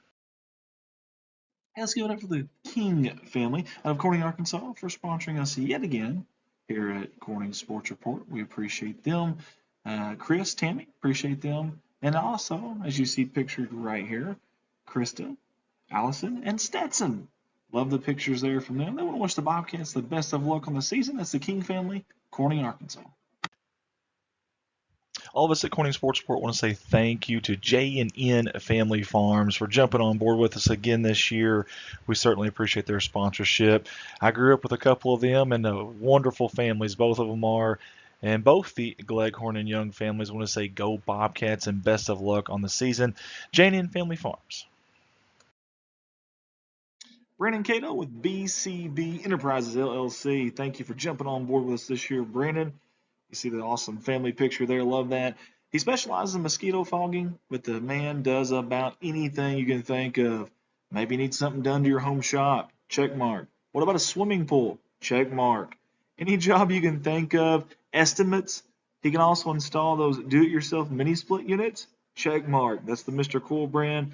Just anything you can think of, this guy can probably make it happen. BCB Enterprises, 870-323-1001. Zach Brown Farms on the road to success. That's our buddy Zach, and also Shayna, one of our staffers here at CSR, and their beautiful little kiddo there, Cade. Love the firstborn there with the CSR shirt on. How about that? Gotta love it. Hey, Zach has been with us since day one. Zach, we appreciate you, buddy. And Shayna, you too. Shayna does so much for us here at CSR. And that's a future CSR worker right there in Cade. Zach Brown Farms, they want to wish the Bobcats the best of luck. Next up on the sponsor video slideshow is Miss Lynn Masterston and 3rd Street Boutique Clothing and Gifts. They have custom t-shirts and tanning and much, much more. In fact, if you see our CSR shirts that we always wear, that is in part to Miss Lynn Masterson. We appreciate her and all that she does, not just for us at CSR, but for the city of Corning and Corning Bobcat Athletics. Go visit her, 3rd Street Boutique, She wants to wish the Bobcats the best of luck. Hey, let's all give it up for Jason Horner with Big Iron Auctions. Jason Horner's been with us here at CSR since day one, and we sincerely appreciate his unwavering support. Independent sales representative, listing equipment in Clay, Greene County in Arkansas, and Butler, Ripley County in Missouri. Get a hold of him at 870-598-4310. It's Jason Horner, Big Iron Auctions. Hey, let's give it up for our new sponsor, Mr. Jeremy Wooldridge, State Representative. How he jumped on board with us here at CSR, wanted to support the community that supports him. Also wanted to jump on and help support us here at CSR. He appreciates what we do, and we appreciate him. Very big help, obviously, in our community, in our state, and we certainly appreciate him jumping on board with us here for the 2024-2025 CSR sponsorship year. This ad paid for by Jeremy Wooldridge for State Representative. This ad paid for by Jeremy Wooldridge for State Senate. Next up is Anders Excavation LLC. It's my buddy Bryden Anders jumping on board with us this year. Hey, they offer excavation, dozer, and skid steer services. And by the way, before I get too far into this, 3 different states. You see it on the graphic: Northeast Arkansas, Southeast Missouri, and West Tennessee. But also ditching, trenching, erosion control, pipe sales installation, tree removal, driveways, and much, much more. Get a hold of Bryden at 870-335-5140. Hey, we've got another familiar face on our CSR sponsorship video slideshow, and that is those young ladies right there in front of you at Hands-On Learning LLC. Hands-On Learning provides developmental, speech, physical, and occupational therapy to children of all ages. They even have clinics in locations such as Jonesboro, Paragould, Ash Flat, and of course, right here in good old Corning, Arkansas. You can go online at handsonlearningllc.com. Also find them on Facebook. They want to wish the Bobcats the best of luck on the season. Whether you're looking for a refreshing basic facial, a rejuvenating hydrofacial, or the ultimate anti-aging treatment, we've got you covered. Add-ons like dermaplaning, microdermabrasion, and light therapy will leave your skin glowing. Dreaming of those lashes that wow? Try our classic or volume lash extensions, or lift and tint for a natural boost. Plus, we offer brow waxing, full face waxing, spray tans, and even permanent jewelry to give you that extra sparkle. At Indulge Spa, we believe confidence starts with self-care. Come treat yourself. You deserve it. Call us today at 870-809-0229 to book your first session. And remember, go Bobcats. We've got a new one for the CSR sponsor video slideshow, and it's the Bowers family, and we sure appreciate them jumping on board with us here at CSR. And it's Bowers Farms out of Corning, Arkansas. They want to wish the Bobcats the best of luck on the season, and they've supported us not just here at CSR, but also some of the youth stuff we do, and that means a lot to us. Corning's youth always important. These folks right here are always supporting that. Let's give it up for Bowers Farms. Go Cats.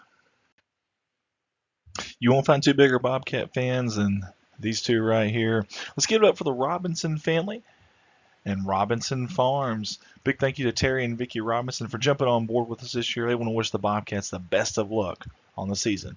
Robinson Farms, go Cats. All of us at Corning Sports Sport want to say thank you to our 2 new sponsors, American Dragon and El Acapulco. Both restaurants right here in God's country, Corning, Arkansas, both right off Main Street here in Corning. American Dragon, locally owned and operated family-style restaurant with a little bit of everything. Get a hold of them at 870-631-3532.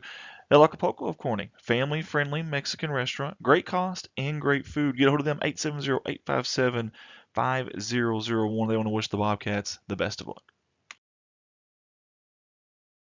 Hey, looking for that perfect spot to park and relax? At BJ's RV Park, we combine small town charm with big time convenience. Prime location, easy access, full hookups, pet friendly, locally owned and operated. Whether you're here for a night, a weekend, or a long-term stay, BJ's RV Park makes it simple to enjoy comfort, convenience, and community. Find them at 2103 West Main Street in Corning, Arkansas. Call or text 870-219-2277. Come as guests, leave as friends. We can't wait to host you at BJ's RV Park. Let's all join in and give a shout out to RNS Aviation out of Corning, Arkansas, a new sponsor this year that jumped on board. We sure appreciate Riley and Scott George for jumping on with us and supporting not just us, but these athletes, these young men and women of Corning High School, and also the city of Corning as well. Big thanks to them. Hey, they're hoping the Bobcats this year in athletics can fly high just as they do. That's RNS Aviation out of Corning, Arkansas. Go Cats. Hey, Ballard's Auto Repair jumping on board with us again here at CSR. We appreciate them. Chris and Lonnie Ballard at Ballard's Auto Repair would like to thank their customers for all the support over the years. Ballard's is a fourth-generation family-owned business, and they are open from Monday through Friday, 8 a.m. to 5 p.m. So call Chris or call Lonnie for all of your minor auto body, mechanical repair, auto glass replacement, tire sales, and yes, they are still doing U-Haul rentals. They want to wish the Bobcats the best of luck.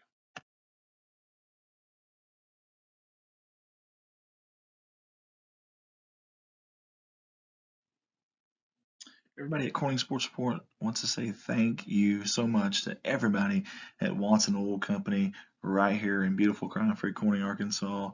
Obviously a fuel supplier here in Corning, but more than that, especially to us, they have been behind us 100% from day one, and we really, really do appreciate it. I love the family photo too. That's awesome. Tight-knit group there, and I see some athletes in that photo too. You can find them at 406 Southeast 1st Street, right across the tracks there in Corning, Arkansas, or get a hold of them at 870-857-6366. They want to wish the Bobcats the best of luck on the upcoming season. Let's give it up for another familiar face here with us at CSR. That's Farm Bureau Insurance out of Corning, Arkansas. This is the Michael Lindsay Agency with the manager agents of Danielle Francis and Trevor Johnson. They're wishing the Bobcats the best of luck on the season. And for all your insurance needs, get a hold of them at 870-857-6788. That's Farm Bureau Insurance. Next sponsor up, that would be B&B Well Drilling out of Peach Orchard, Arkansas. All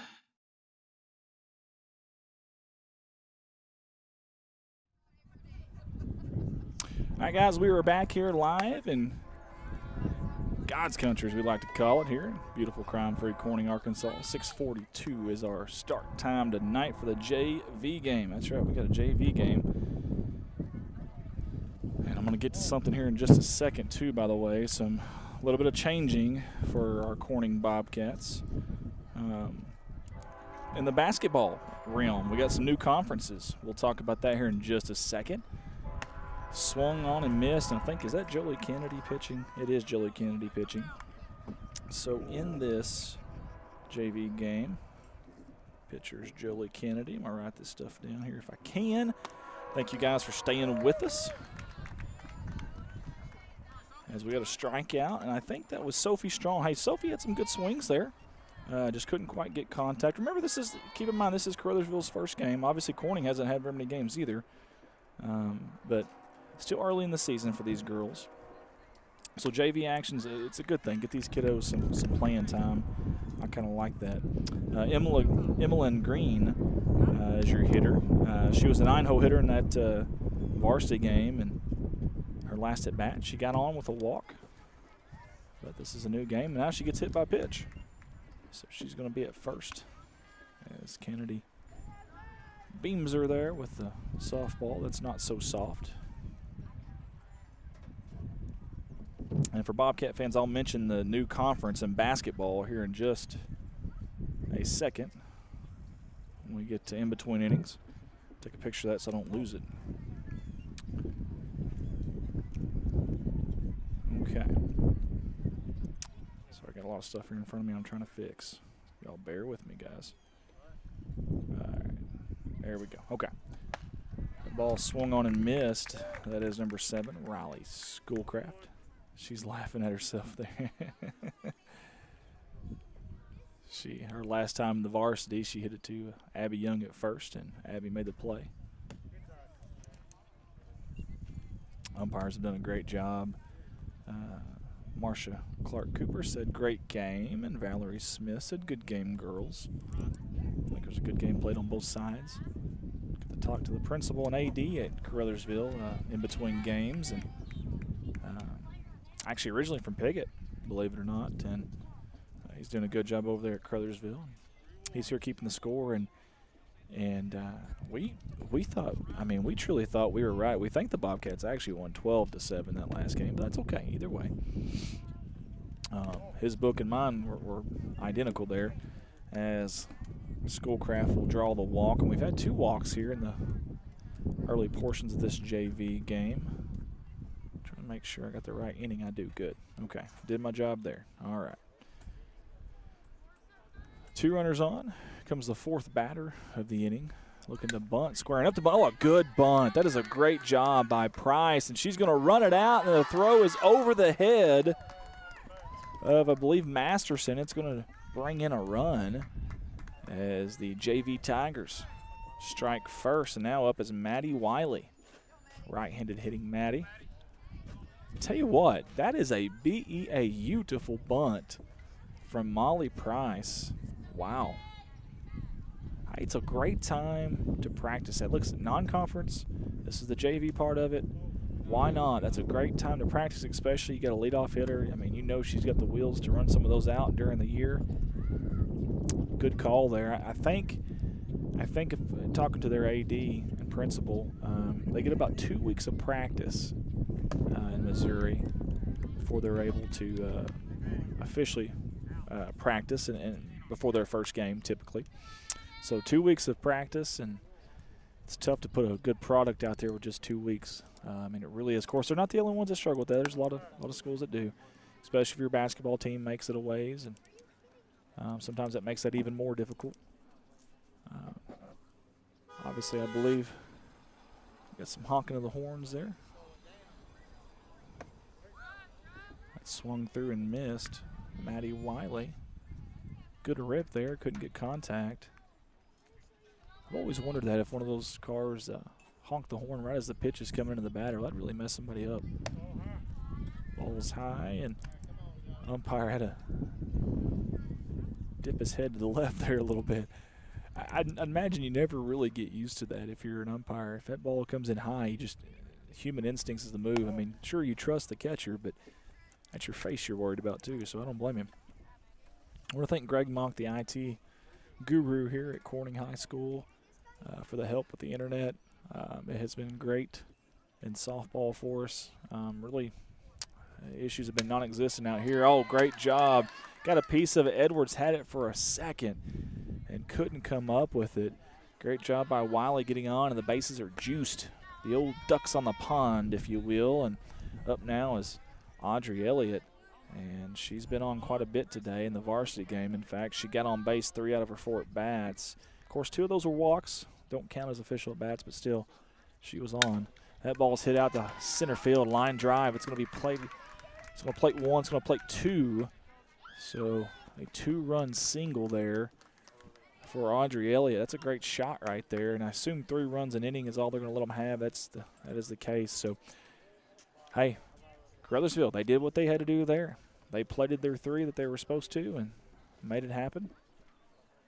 Coach Dominic, who my understanding is also a coach on the football team there at Caruthersville. You see him walking across the screen there.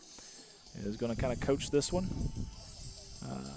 And my understanding is Coach Lee Bethune is a school board member. So essentially, he's coaching and not getting paid, which is a tough spot to be in. Coaching, and of course, you see a lot of that at a lot of different levels. A lot of volunteers out there, and you'd love to see that. Valerie Smith says, "Let's go, Tigers." She's got that tiger emoji. Yeah, they're off. Valerie, they're off to a good start here in the JV game for sure. We'll try to get the jersey number of who's pitching for you guys, so you all know here in this JV game. Hey, big thanks to Coach Brittany Curley. She's got a really professional lineup. I mean, this is Mac Daddy. And for an announcer, this is so helpful. So if Coach Curley goes back and watches this, thank you. This is super, super, super helpful for an announcer. We don't get this. In fact, in baseball and softball, I've never gotten one like this. And we've done some pretty big games in Arkansas and Missouri. Never gotten one like this. So thank you, Coach Curley, Coach Brittany Curley here at Corning, first year. We appreciate that. I mean, we've got It's in color. It's got the lineups, the jersey numbers, in big, bold letters, the position they play. Plenty of room to write down substitutions, plenty of room to write down the scorecard stuff, date, time, opponents, bench players with plenty of room to write what we need to write down there. I mean, just really good stuff. I haven't gotten one this detailed, this clear, this nice. So as cheesy as that sounds, or as minute as that sounds, it's a big deal for us announcers, so thank you, Coach Curley. Okay, and I never got the darn number of the pitcher. Way to go, Andy. That ball's going to be fouled, out of bounds, out of play from Kennedy. Maybe this young lady will turn around. The old Bonnie Tyler, turn around. It's number 2. There we go. Boom, caught it that time. Hallie Walker is going to be your pitcher. The elusive Hallie Walker. All right. Number 2. Number 2 with her second pitch of the night. Ooh, really close pitch. Hey, she didn't miss by much. Jelly Kennedy came out swinging. Like to see that. This JV action is good for the girls, man, especially early in the year. Tinker with stuff. Just another time at the plate, another time pitching. All that stuff is kind of key. As that one's off to the side and hitting the fence. I think that might have curved the camera just a little bit more as well. So now it's really off a little bit. Yeah, it bugs me. It's tilting. It's like sloping from right to left. I don't like it. I don't like it, but it'll be okay. 2-1 is the count. And now it's 2-2 as Kennedy needed a pitching wedge, a sand wedge to hit that one. In the dirt, she's smiling at Coach Curley. Coach Curley said something to her.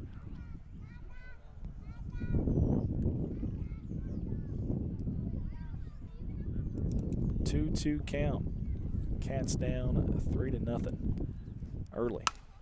Off the end of the bat, goes off the pitcher Walker, and that's going to be a single. Good speed from Jolie Kennedy. It's a tough one for Walker to handle. It's right back at her. Can't be too upset with her there. Obviously, you're a right-hand pitcher, so you're kind of coming off to that other side of the circle, and then that ball goes to your right-hand side. That's a tough play. Kennedy, a little hesitation. Now she's going to steal. Some would call that the secondary lead. I don't think that's what that was. I think she was going to steal it first and then realized, uh-oh, and then noticed the catcher bobbled it and said, okay, now I'm good. Either way, it goes down as a stolen base. Kennedy's in scoring position now. Bobcats trying to get an early run here. That pitch is way up high, and Kennedy will advance to third without a throw. And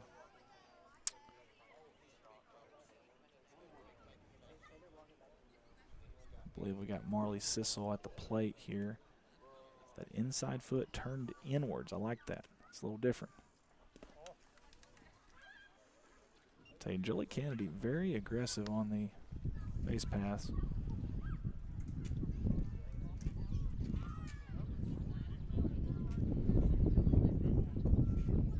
Blue Katie Cole's out there now, helping coach first base for the Lady Cats. Good pitch. Good pitch from Walker there.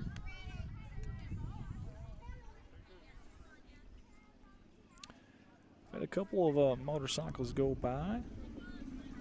That young man's got him a Harley with a lot of chrome on it. Never had a Harley Davidson, but they say you spend more money on the accessories than you do the bike, just about. That ball gets away. That's going to play to run, the first one of the JV game. Matter of fact, I need to write JV somewhere on this this screen for you guys, so y'all don't, people that may just recently tune in are thinking this is the actual senior high game or varsity game. I want to make sure that they understand it is not the varsity game.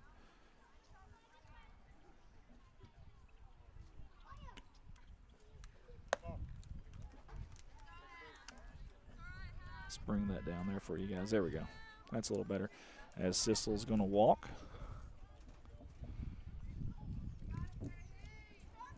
3-1 your score. This is the bottom of the first inning. Walker on the pitching circle for the Lady Tigers. She sets and delivers. Pitches in high, swinging at it. Katie Finley gets a piece of it. I like it. I tell you what, there's been 2 batters that weren't in the original varsity lineup for the Lady Cats. Those 2 batters both come in. Edwards in the varsity game, Finley in this game, the JV. And the first pitch, what are they doing? They ambush it. They go right after it. I like to see that. That second pitch doesn't fool Finley. She lets that one go by. Sissel gets back to first. I didn't see who was catching for. I think that's Greer. Yeah, Greer's behind the plate for the Lady Tigers as the sun sets behind us. It's almost set behind us. That ball swung on and missed in the dirt. A lot of blackbirds out here swooping around the field on the outfield side, flying from left field to right. Maybe a little bit distracting as it comes, especially if they fly low enough like these right here are. That ball is going to be planted out to right field. They don't distract Finley as she gets a single and moves the runner all the way to third. Good base running by Sissel. And runners on the corners now for the Lady Cats. No outs yet. It'll bring up Molly Janes.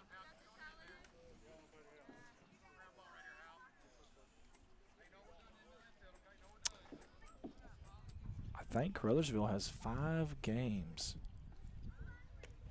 next week, if I understood that right. Well, that ball gets away. There's going to be a play at the plate. Sissel, no slide needed there as she crosses home plate. That right foot. And the runner advances to second as well. That's the tying run at second base.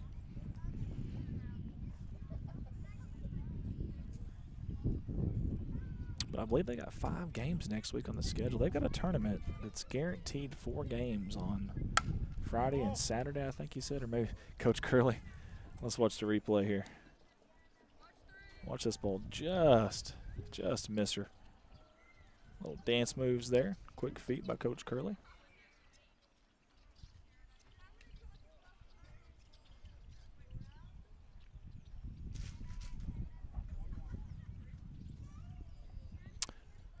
One count. Right fielder plays deep. Left fielder plays deep. Center fielder plays deep. That ball right to the shortstop. Good scoop across the diamond. Was it in time? They're going to say no. So that's a single. She legged out a single, did Molly Janes. Good job by that young lady. I thought for a second Finley was going to come around to score. It would have been really close, though. The plate would have been. Probably a good idea by Finley holding off there. No outs. Tying runs at third base now. As Alexis Berry looks back. Swung through that one. Tell you what, she did a good job early on in the varsity game. Got her an RBI and a double and swung, hit the ball quite a bit. Walked her last at bat. That one's going to be fouled straight back behind us here into the ditch, and it gets up just enough oomph to get to the road.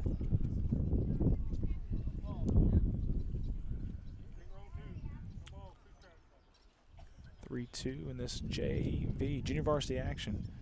Battle of the border here, Arkansas and Missouri. Corning, Arkansas, Caruthersville, Missouri. Went down and got it. Great job from Alexis Berry, and that's the 3rd run of the inning. Of course, you got to stop her in the JV game. And we played 1 inning here of JV softball. It is 3-all. The offense is getting some runs. All right. Take a second here to go through some stuff. Let's make sure we don't have any YouTube comments. Just me here today.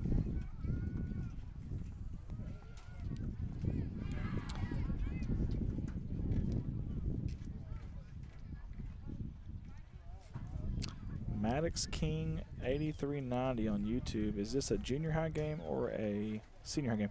The first game was a senior high game. We call that senior high in Arkansas. Missouri calls it varsity.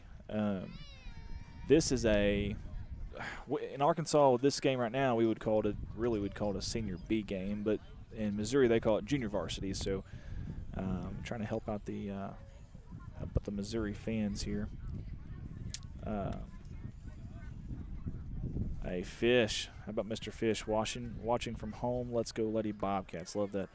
Good dude. We appreciate him. Mr. Fish, always a class act. Very thankful for Mr. Fish.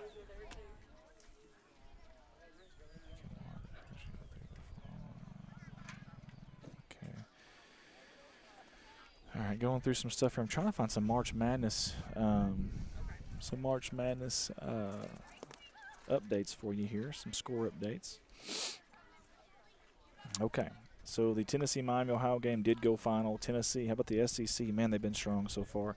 78-56 over Miami, Ohio in that one. And I want to say either 8-1 or 9-1 is the SEC so far. Unbelievable. What was another one that we were talking about that was late and it wasn't quite finished yet? Oh, Utah State beat Villanova, 86-76. Games right now, Iowa, the 9 seed versus 8 seed Clemson in the South region. Iowa up 10 early second half. Northern Iowa, that really slow pace of play, playing Big East. St. John's, a 5 seed, and St. John's all over Northern Iowa right now. 7:57 to go in the first. It's 32-13. UCLA, without a player, maybe two, up over the 10 seed UCF by 10. They're in the East Regional. About 7 minutes ago in the first. Then one more. We got Queens, not New York, but out of North Carolina, and Purdue early in the first. Remember, that's a West Regional. If you're a Razorback fan like we are, like I am, that's our 2 seed in that bracket, and they are up by 9 over Queens, 28-19, 7:41 to go in that first half. All right, Kennedy back out for another inning. Oh, yeah, I was going to tell you guys. I forgot to tell y'all. We got some new basketball conferences. I meant to mention that. We'll do it after this at bat. That pitch is outside. I believe this is Lauren Riggs. Her last few at bats have been very, very good.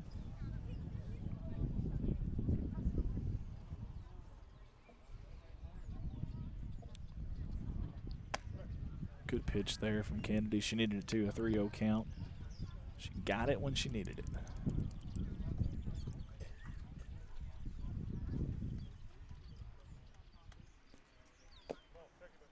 All right, that's a walk on 5 pitches.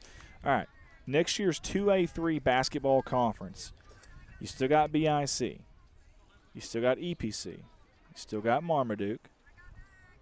Now you have Maynard.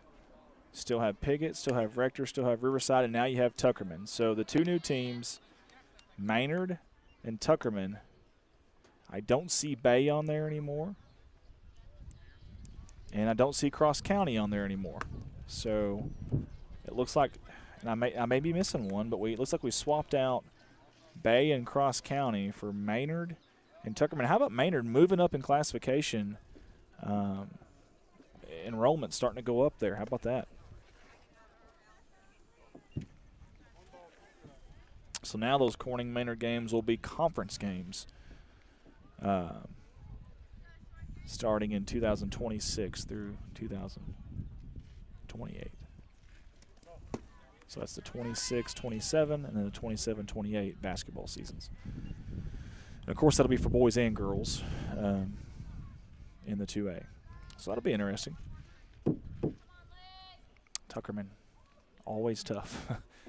Maynard seems to be like here lately, always tough. So you do get rid of Bay. Cross County, I feel like we got tougher. Now, no offense to Bay or Cross County. Bay's boys got a good program going on there. Obviously the girls ended our season this year, but you felt like going forward, we felt like, especially girls side, you're going to be a little bit better there. Cross County boys side, you kind of had your way there with them. Girls side was kind of hit and miss. But again, a lot of youth on the girls side, you felt like you're okay there, and you bring in Maynard and Tuckerman, which, man, 2 tough basketball programs right there. And that was Elizabeth Smith. That goes down on the backwards K. Good pitching from Jolie Kennedy, as that's the first out. First out of the 2nd inning.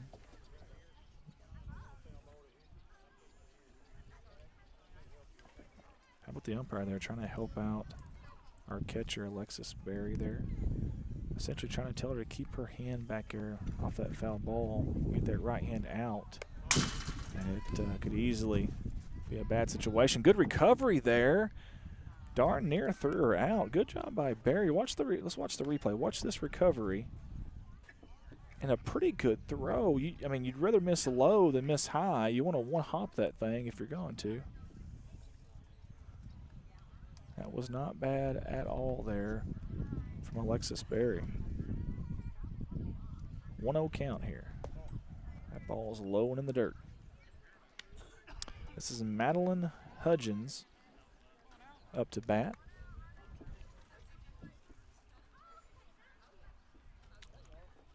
Hudgens' third pitch she has seen is a deja vu from the second one. Low and inside. I tell you, Alexis Berry is getting a workout. She is getting a workout behind the plate right now. She looks over to the Bobcat crowd.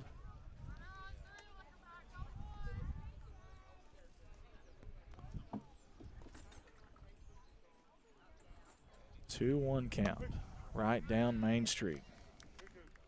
And I think Alexis has the I Love Umpires sticker on the back of her, her catcher's face mask. I love that. My son ties a catcher as well at times, and he's got that on the back of his too. But that looks familiar. It's a good pitch there, and Hudgens goes down on strikes as well. Joey Kennedy all of a sudden kind of finding it here. She's living on the inside part of that plate for sure. Kind of brushing them off the plate a little. That's right in the wheelhouse. JV game, senior B game, however you want to look at it, whichever side of the state line you're on there, Missouri or Arkansas. But good action for both of these teams, no matter how you look at it. It's Sophie Strawn's at the plate.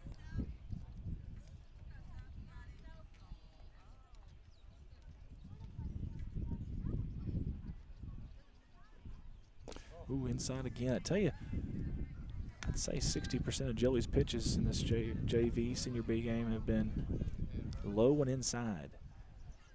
And Alexis Berry has done a good job of snagging those. Remember, there is a runner on third. Strikeout. 3 strikeouts in that top half of the inning as we played the top of the second. And it's still 3-all, deadlocked. Bobcats will come up to bat in this bottom half of the second inning. We appreciate everybody tuning in with us tonight. We really, really do. It's always fun to be able to engage with you folks. And I don't know if y'all can hear that wind, but it's really picked up here.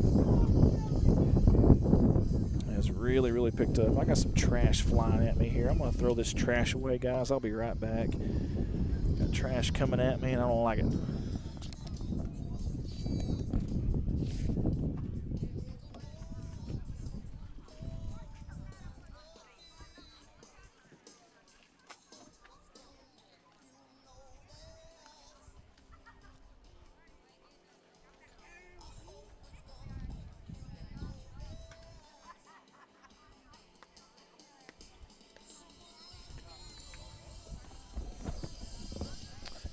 All right, guys, I'm back. Sorry about that.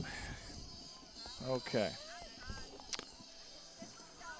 Bobcats about to come up to hit. Let's get you updated on some March Madness. 9-8 game in the South Region. Iowa up 35-31 over Clemson. That second half recently started. They're about 5 minutes into that. Northern Iowa still trailing St. John's a late first half.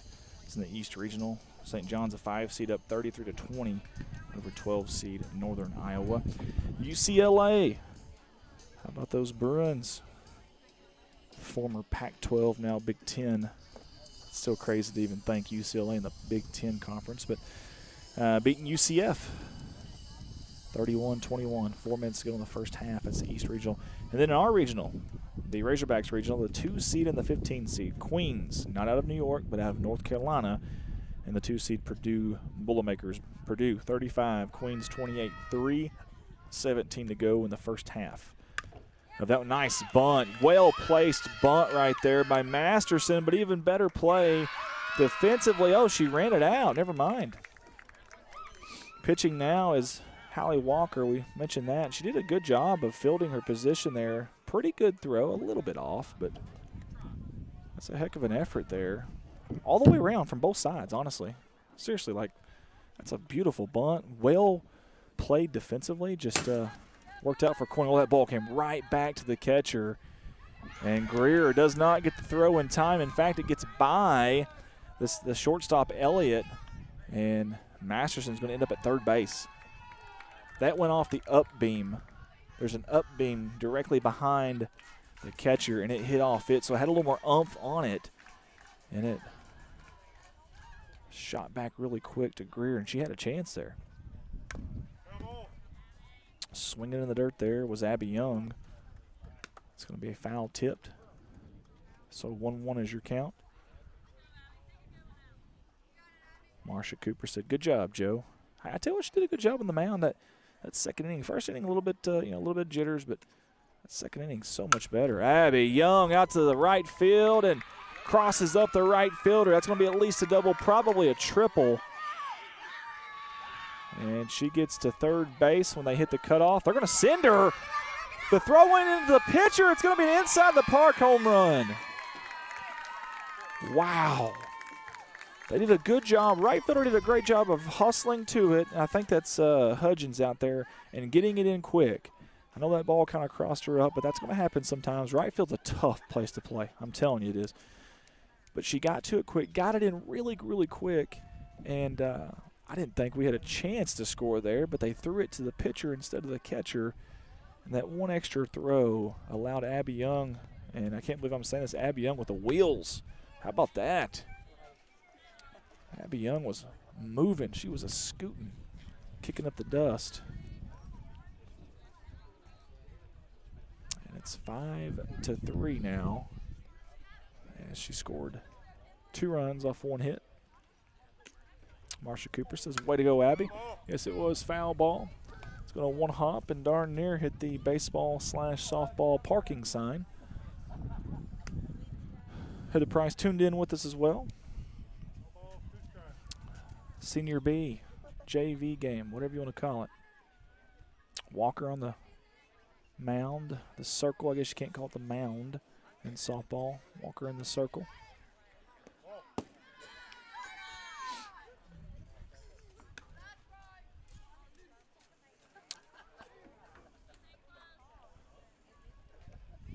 Walker's toeing the rubber for this JV game, but I think she's done a fairly good job. You got to give the Bobcats credit. They just put some really good at-bats on Walker. And, yes, Walker's been a little sporadic, but not too bad for her first game. I mean, this is her first live game action this year, and I don't think she's been too bad at all. She had a pretty good day at the plate, too, in the varsity game, or the senior high game, however you want to look at it. It's a battle of the border today, Arkansas, Missouri. Live on Facebook, live on YouTube. Remember, if you have YouTube, you can watch on your smart TV from the comfort of your home or wherever you may be. Of course, you can watch YouTube on your phone and laptop, desktop as well, or tablet, but it's kind of nice on that big screen. It really is. Just search Corning Sports Report or search Redline Media Alliance, and you'll find our channel. And the good thing about it is, for you fans and alumni and kids and coaches, Kinley Balker gets a walk there. But these games are never deleted. So they're on demand 24/7 at your convenience on YouTube. Facebook does delete the stream after 30 days, so we won't have it there, but we will have it on YouTube. That ball gets away, and Barker's going to be at second as she about stumbles over the bag out there at second. Now she gets her balance back. She would be that third run. Remember, no outs yet in this second inning. 3 runs is what they're allotted. Swung through and missed, but that ball gets away. There's going to be a play at third. Good throw. Good throw by Greer. Tell you what, they've had a couple of good catchers today. Katie Bethune and now Emmeline Greer. I heard someone call her Emily earlier, so we'll call her Emily as well. It's a good throw right there. Ball's chopped, almost hit the speaker system they got over there. Came really close. Coach Curley going over and talking to some of their girls, laughing with them.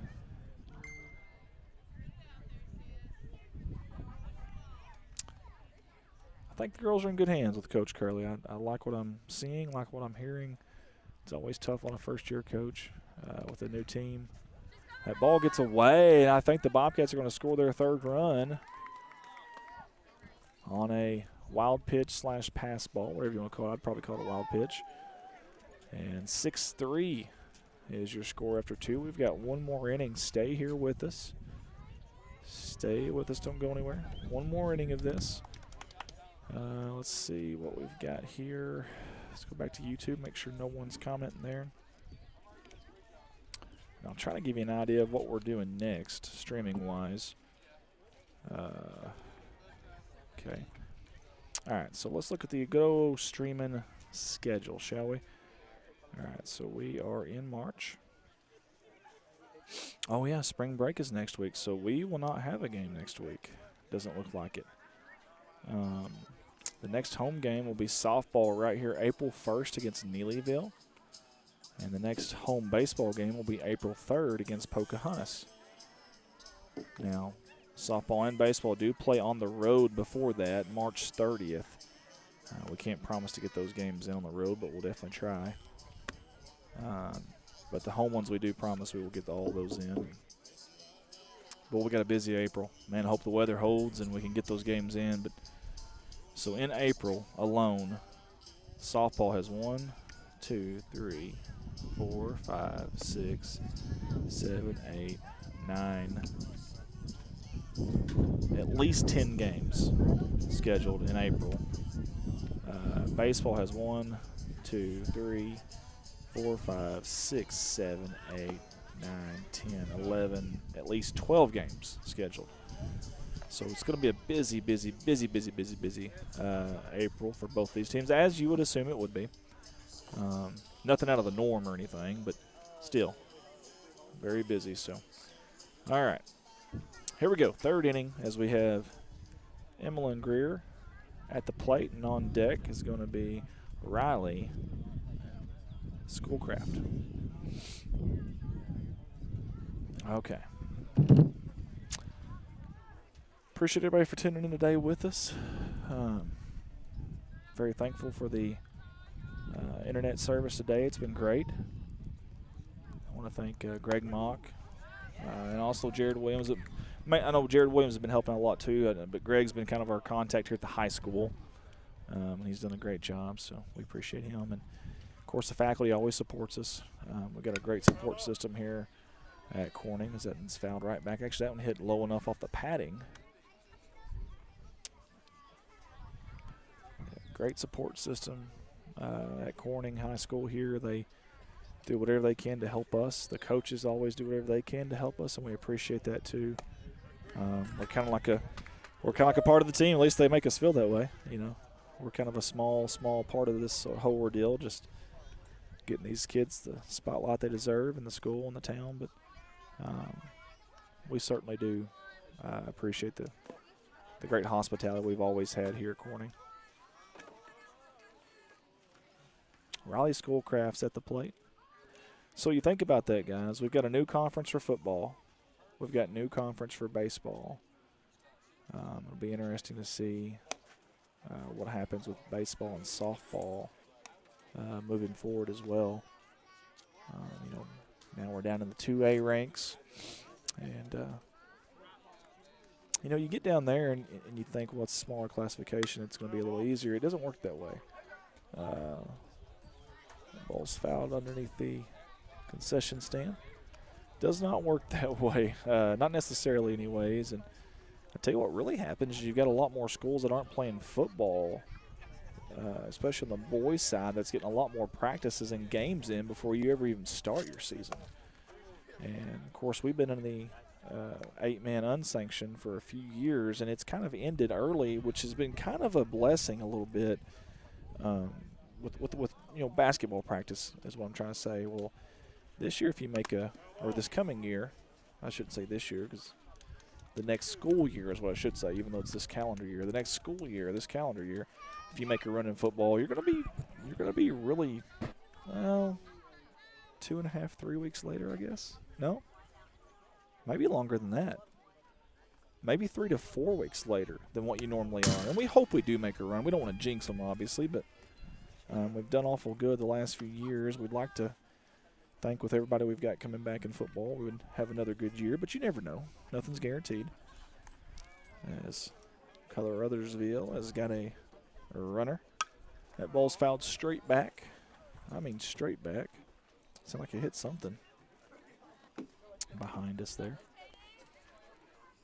But anyways, it's going to be interesting next year because, like, if, again, you're in a sanction of football, so let's say you are fortunate enough to get through that grueling gauntlet of games and make it to the state championship game. I mean, you're talking late November. So, again, maybe 3 to 4 weeks later than what you normally would be starting basketball. So, definitely something to think about. So, and, again, there's going to be a lot of schools in your basketball conference next year that don't have football. So that'll be interesting. In fact, 2 of the schools that came in, neither one has football. So Bay went out. Of course, they didn't have it, but Cross County did. And in fact, they did just have football. They were the champs, the state champs in football. But so it's kind of interesting.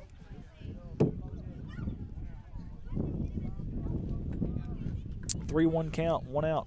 This JV/Senior B game as Cammie Hollis tunes in with us. Thank you for tuning in, Cammie. Ball's outside as Katie Bethune takes a walk.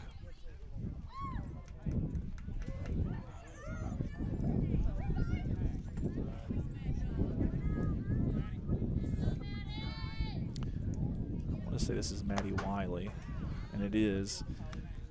Maddie Wiley's up with 1 out, but she's got 2 runners on. They do trail by 3 in this game. Good eye from Wiley. I tell you, Coach Curley was calling the plays in the varsity game, senior high game, whatever you want to call it. And this game, she's letting pitcher and catcher just go at it here, so I don't know if it's just one pitch and figure it out, or if the pitcher and catcher kind of have something going here. Not sure. Hadn't seen Barry put any signals down of any kind. But 2-2 is the count. Again, I want to thank all of our sponsors, man. I don't know the exact number this year. I want to say it's like 73. That's insane. You guys rock, man. You always support us, and I don't know what we'd do without you. I know what we wouldn't do. We wouldn't be streaming a whole lot, I'll tell you that. Just wouldn't be possible. But you guys rock. So thank y'all so much from the bottom of my heart. And it will not be long as that's a strikeout there by Julie Kennedy. And they got runners moving around. This is going to be a double play. That's a double play to end the game. And I honestly think that she thought maybe the game was over. I'm not sure, but now it for sure is. And it ends on a very awkward double play. Strike them out, throw them out. And 1-5 on the put out there at the end. And we appreciate Caruthersville for making the trip. And I know I've got a good buddy over there at Streams, Mark Manley, and Boot Hill Sports Network. So wishing the Caruthersville Lady Tigers there in Missouri the best of luck as they move forward in the season. Congratulations to our senior high Bobcats and our JV Bobcats on the wins today. Good job, ladies. Appreciate Coach Curley for helping me out with this extremely nice scorecard. And I think it's awesome. I think we're going to have the girls play. I love seeing this. Man, I love seeing this. This is awesome right here. Love this. We see this every now and then, not always, but we see it every now and then. I'm going to go quiet for just a second. I'm going to give them a chance to pray. Go quiet for just a second.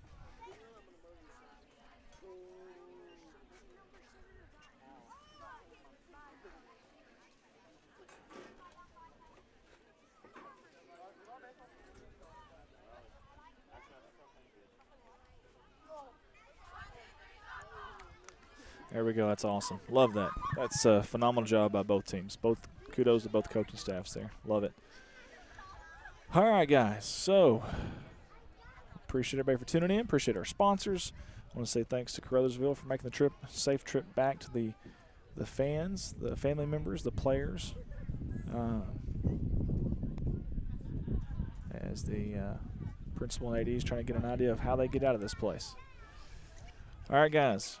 For myself, Andy Earls, and everyone at Corning Sports Report, we want to say, living, he loved me. Dying, he saved me. Buried, he carried my sins far, far away. Rising, he justified freely forever. One day he's coming, oh glorious day. Good night, God bless, and as always, go Kings. Thank you so much, Brian. Good friend of mine, and always been good to me, and I appreciate him. And good athlete back in the day as well. Hey, for all your well drilling needs, get a hold of this man right here, 870-215-3808. Again, that's Brian Bass with B&B Well Drilling out of Peach Orchard, Arkansas, 870-215-3808. Want to wish the Bobcats the best of luck on the season. Let's get up for Carter Cox Seeds out of Noble, Arkansas, and our good buddy Michael Smith out of Corning, Arkansas, for their great support here at CSR year in, year out. They're there behind us. They're also in a highly productive, irrigated, quality seed area of Northeast Arkansas. They distribute in an area from Central Arkansas to Southeast Missouri. It's a wide range.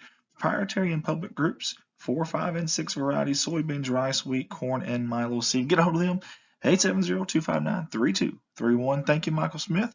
Thank you, Carter Cox Seeds. They want to wish the Bobcats the best of luck.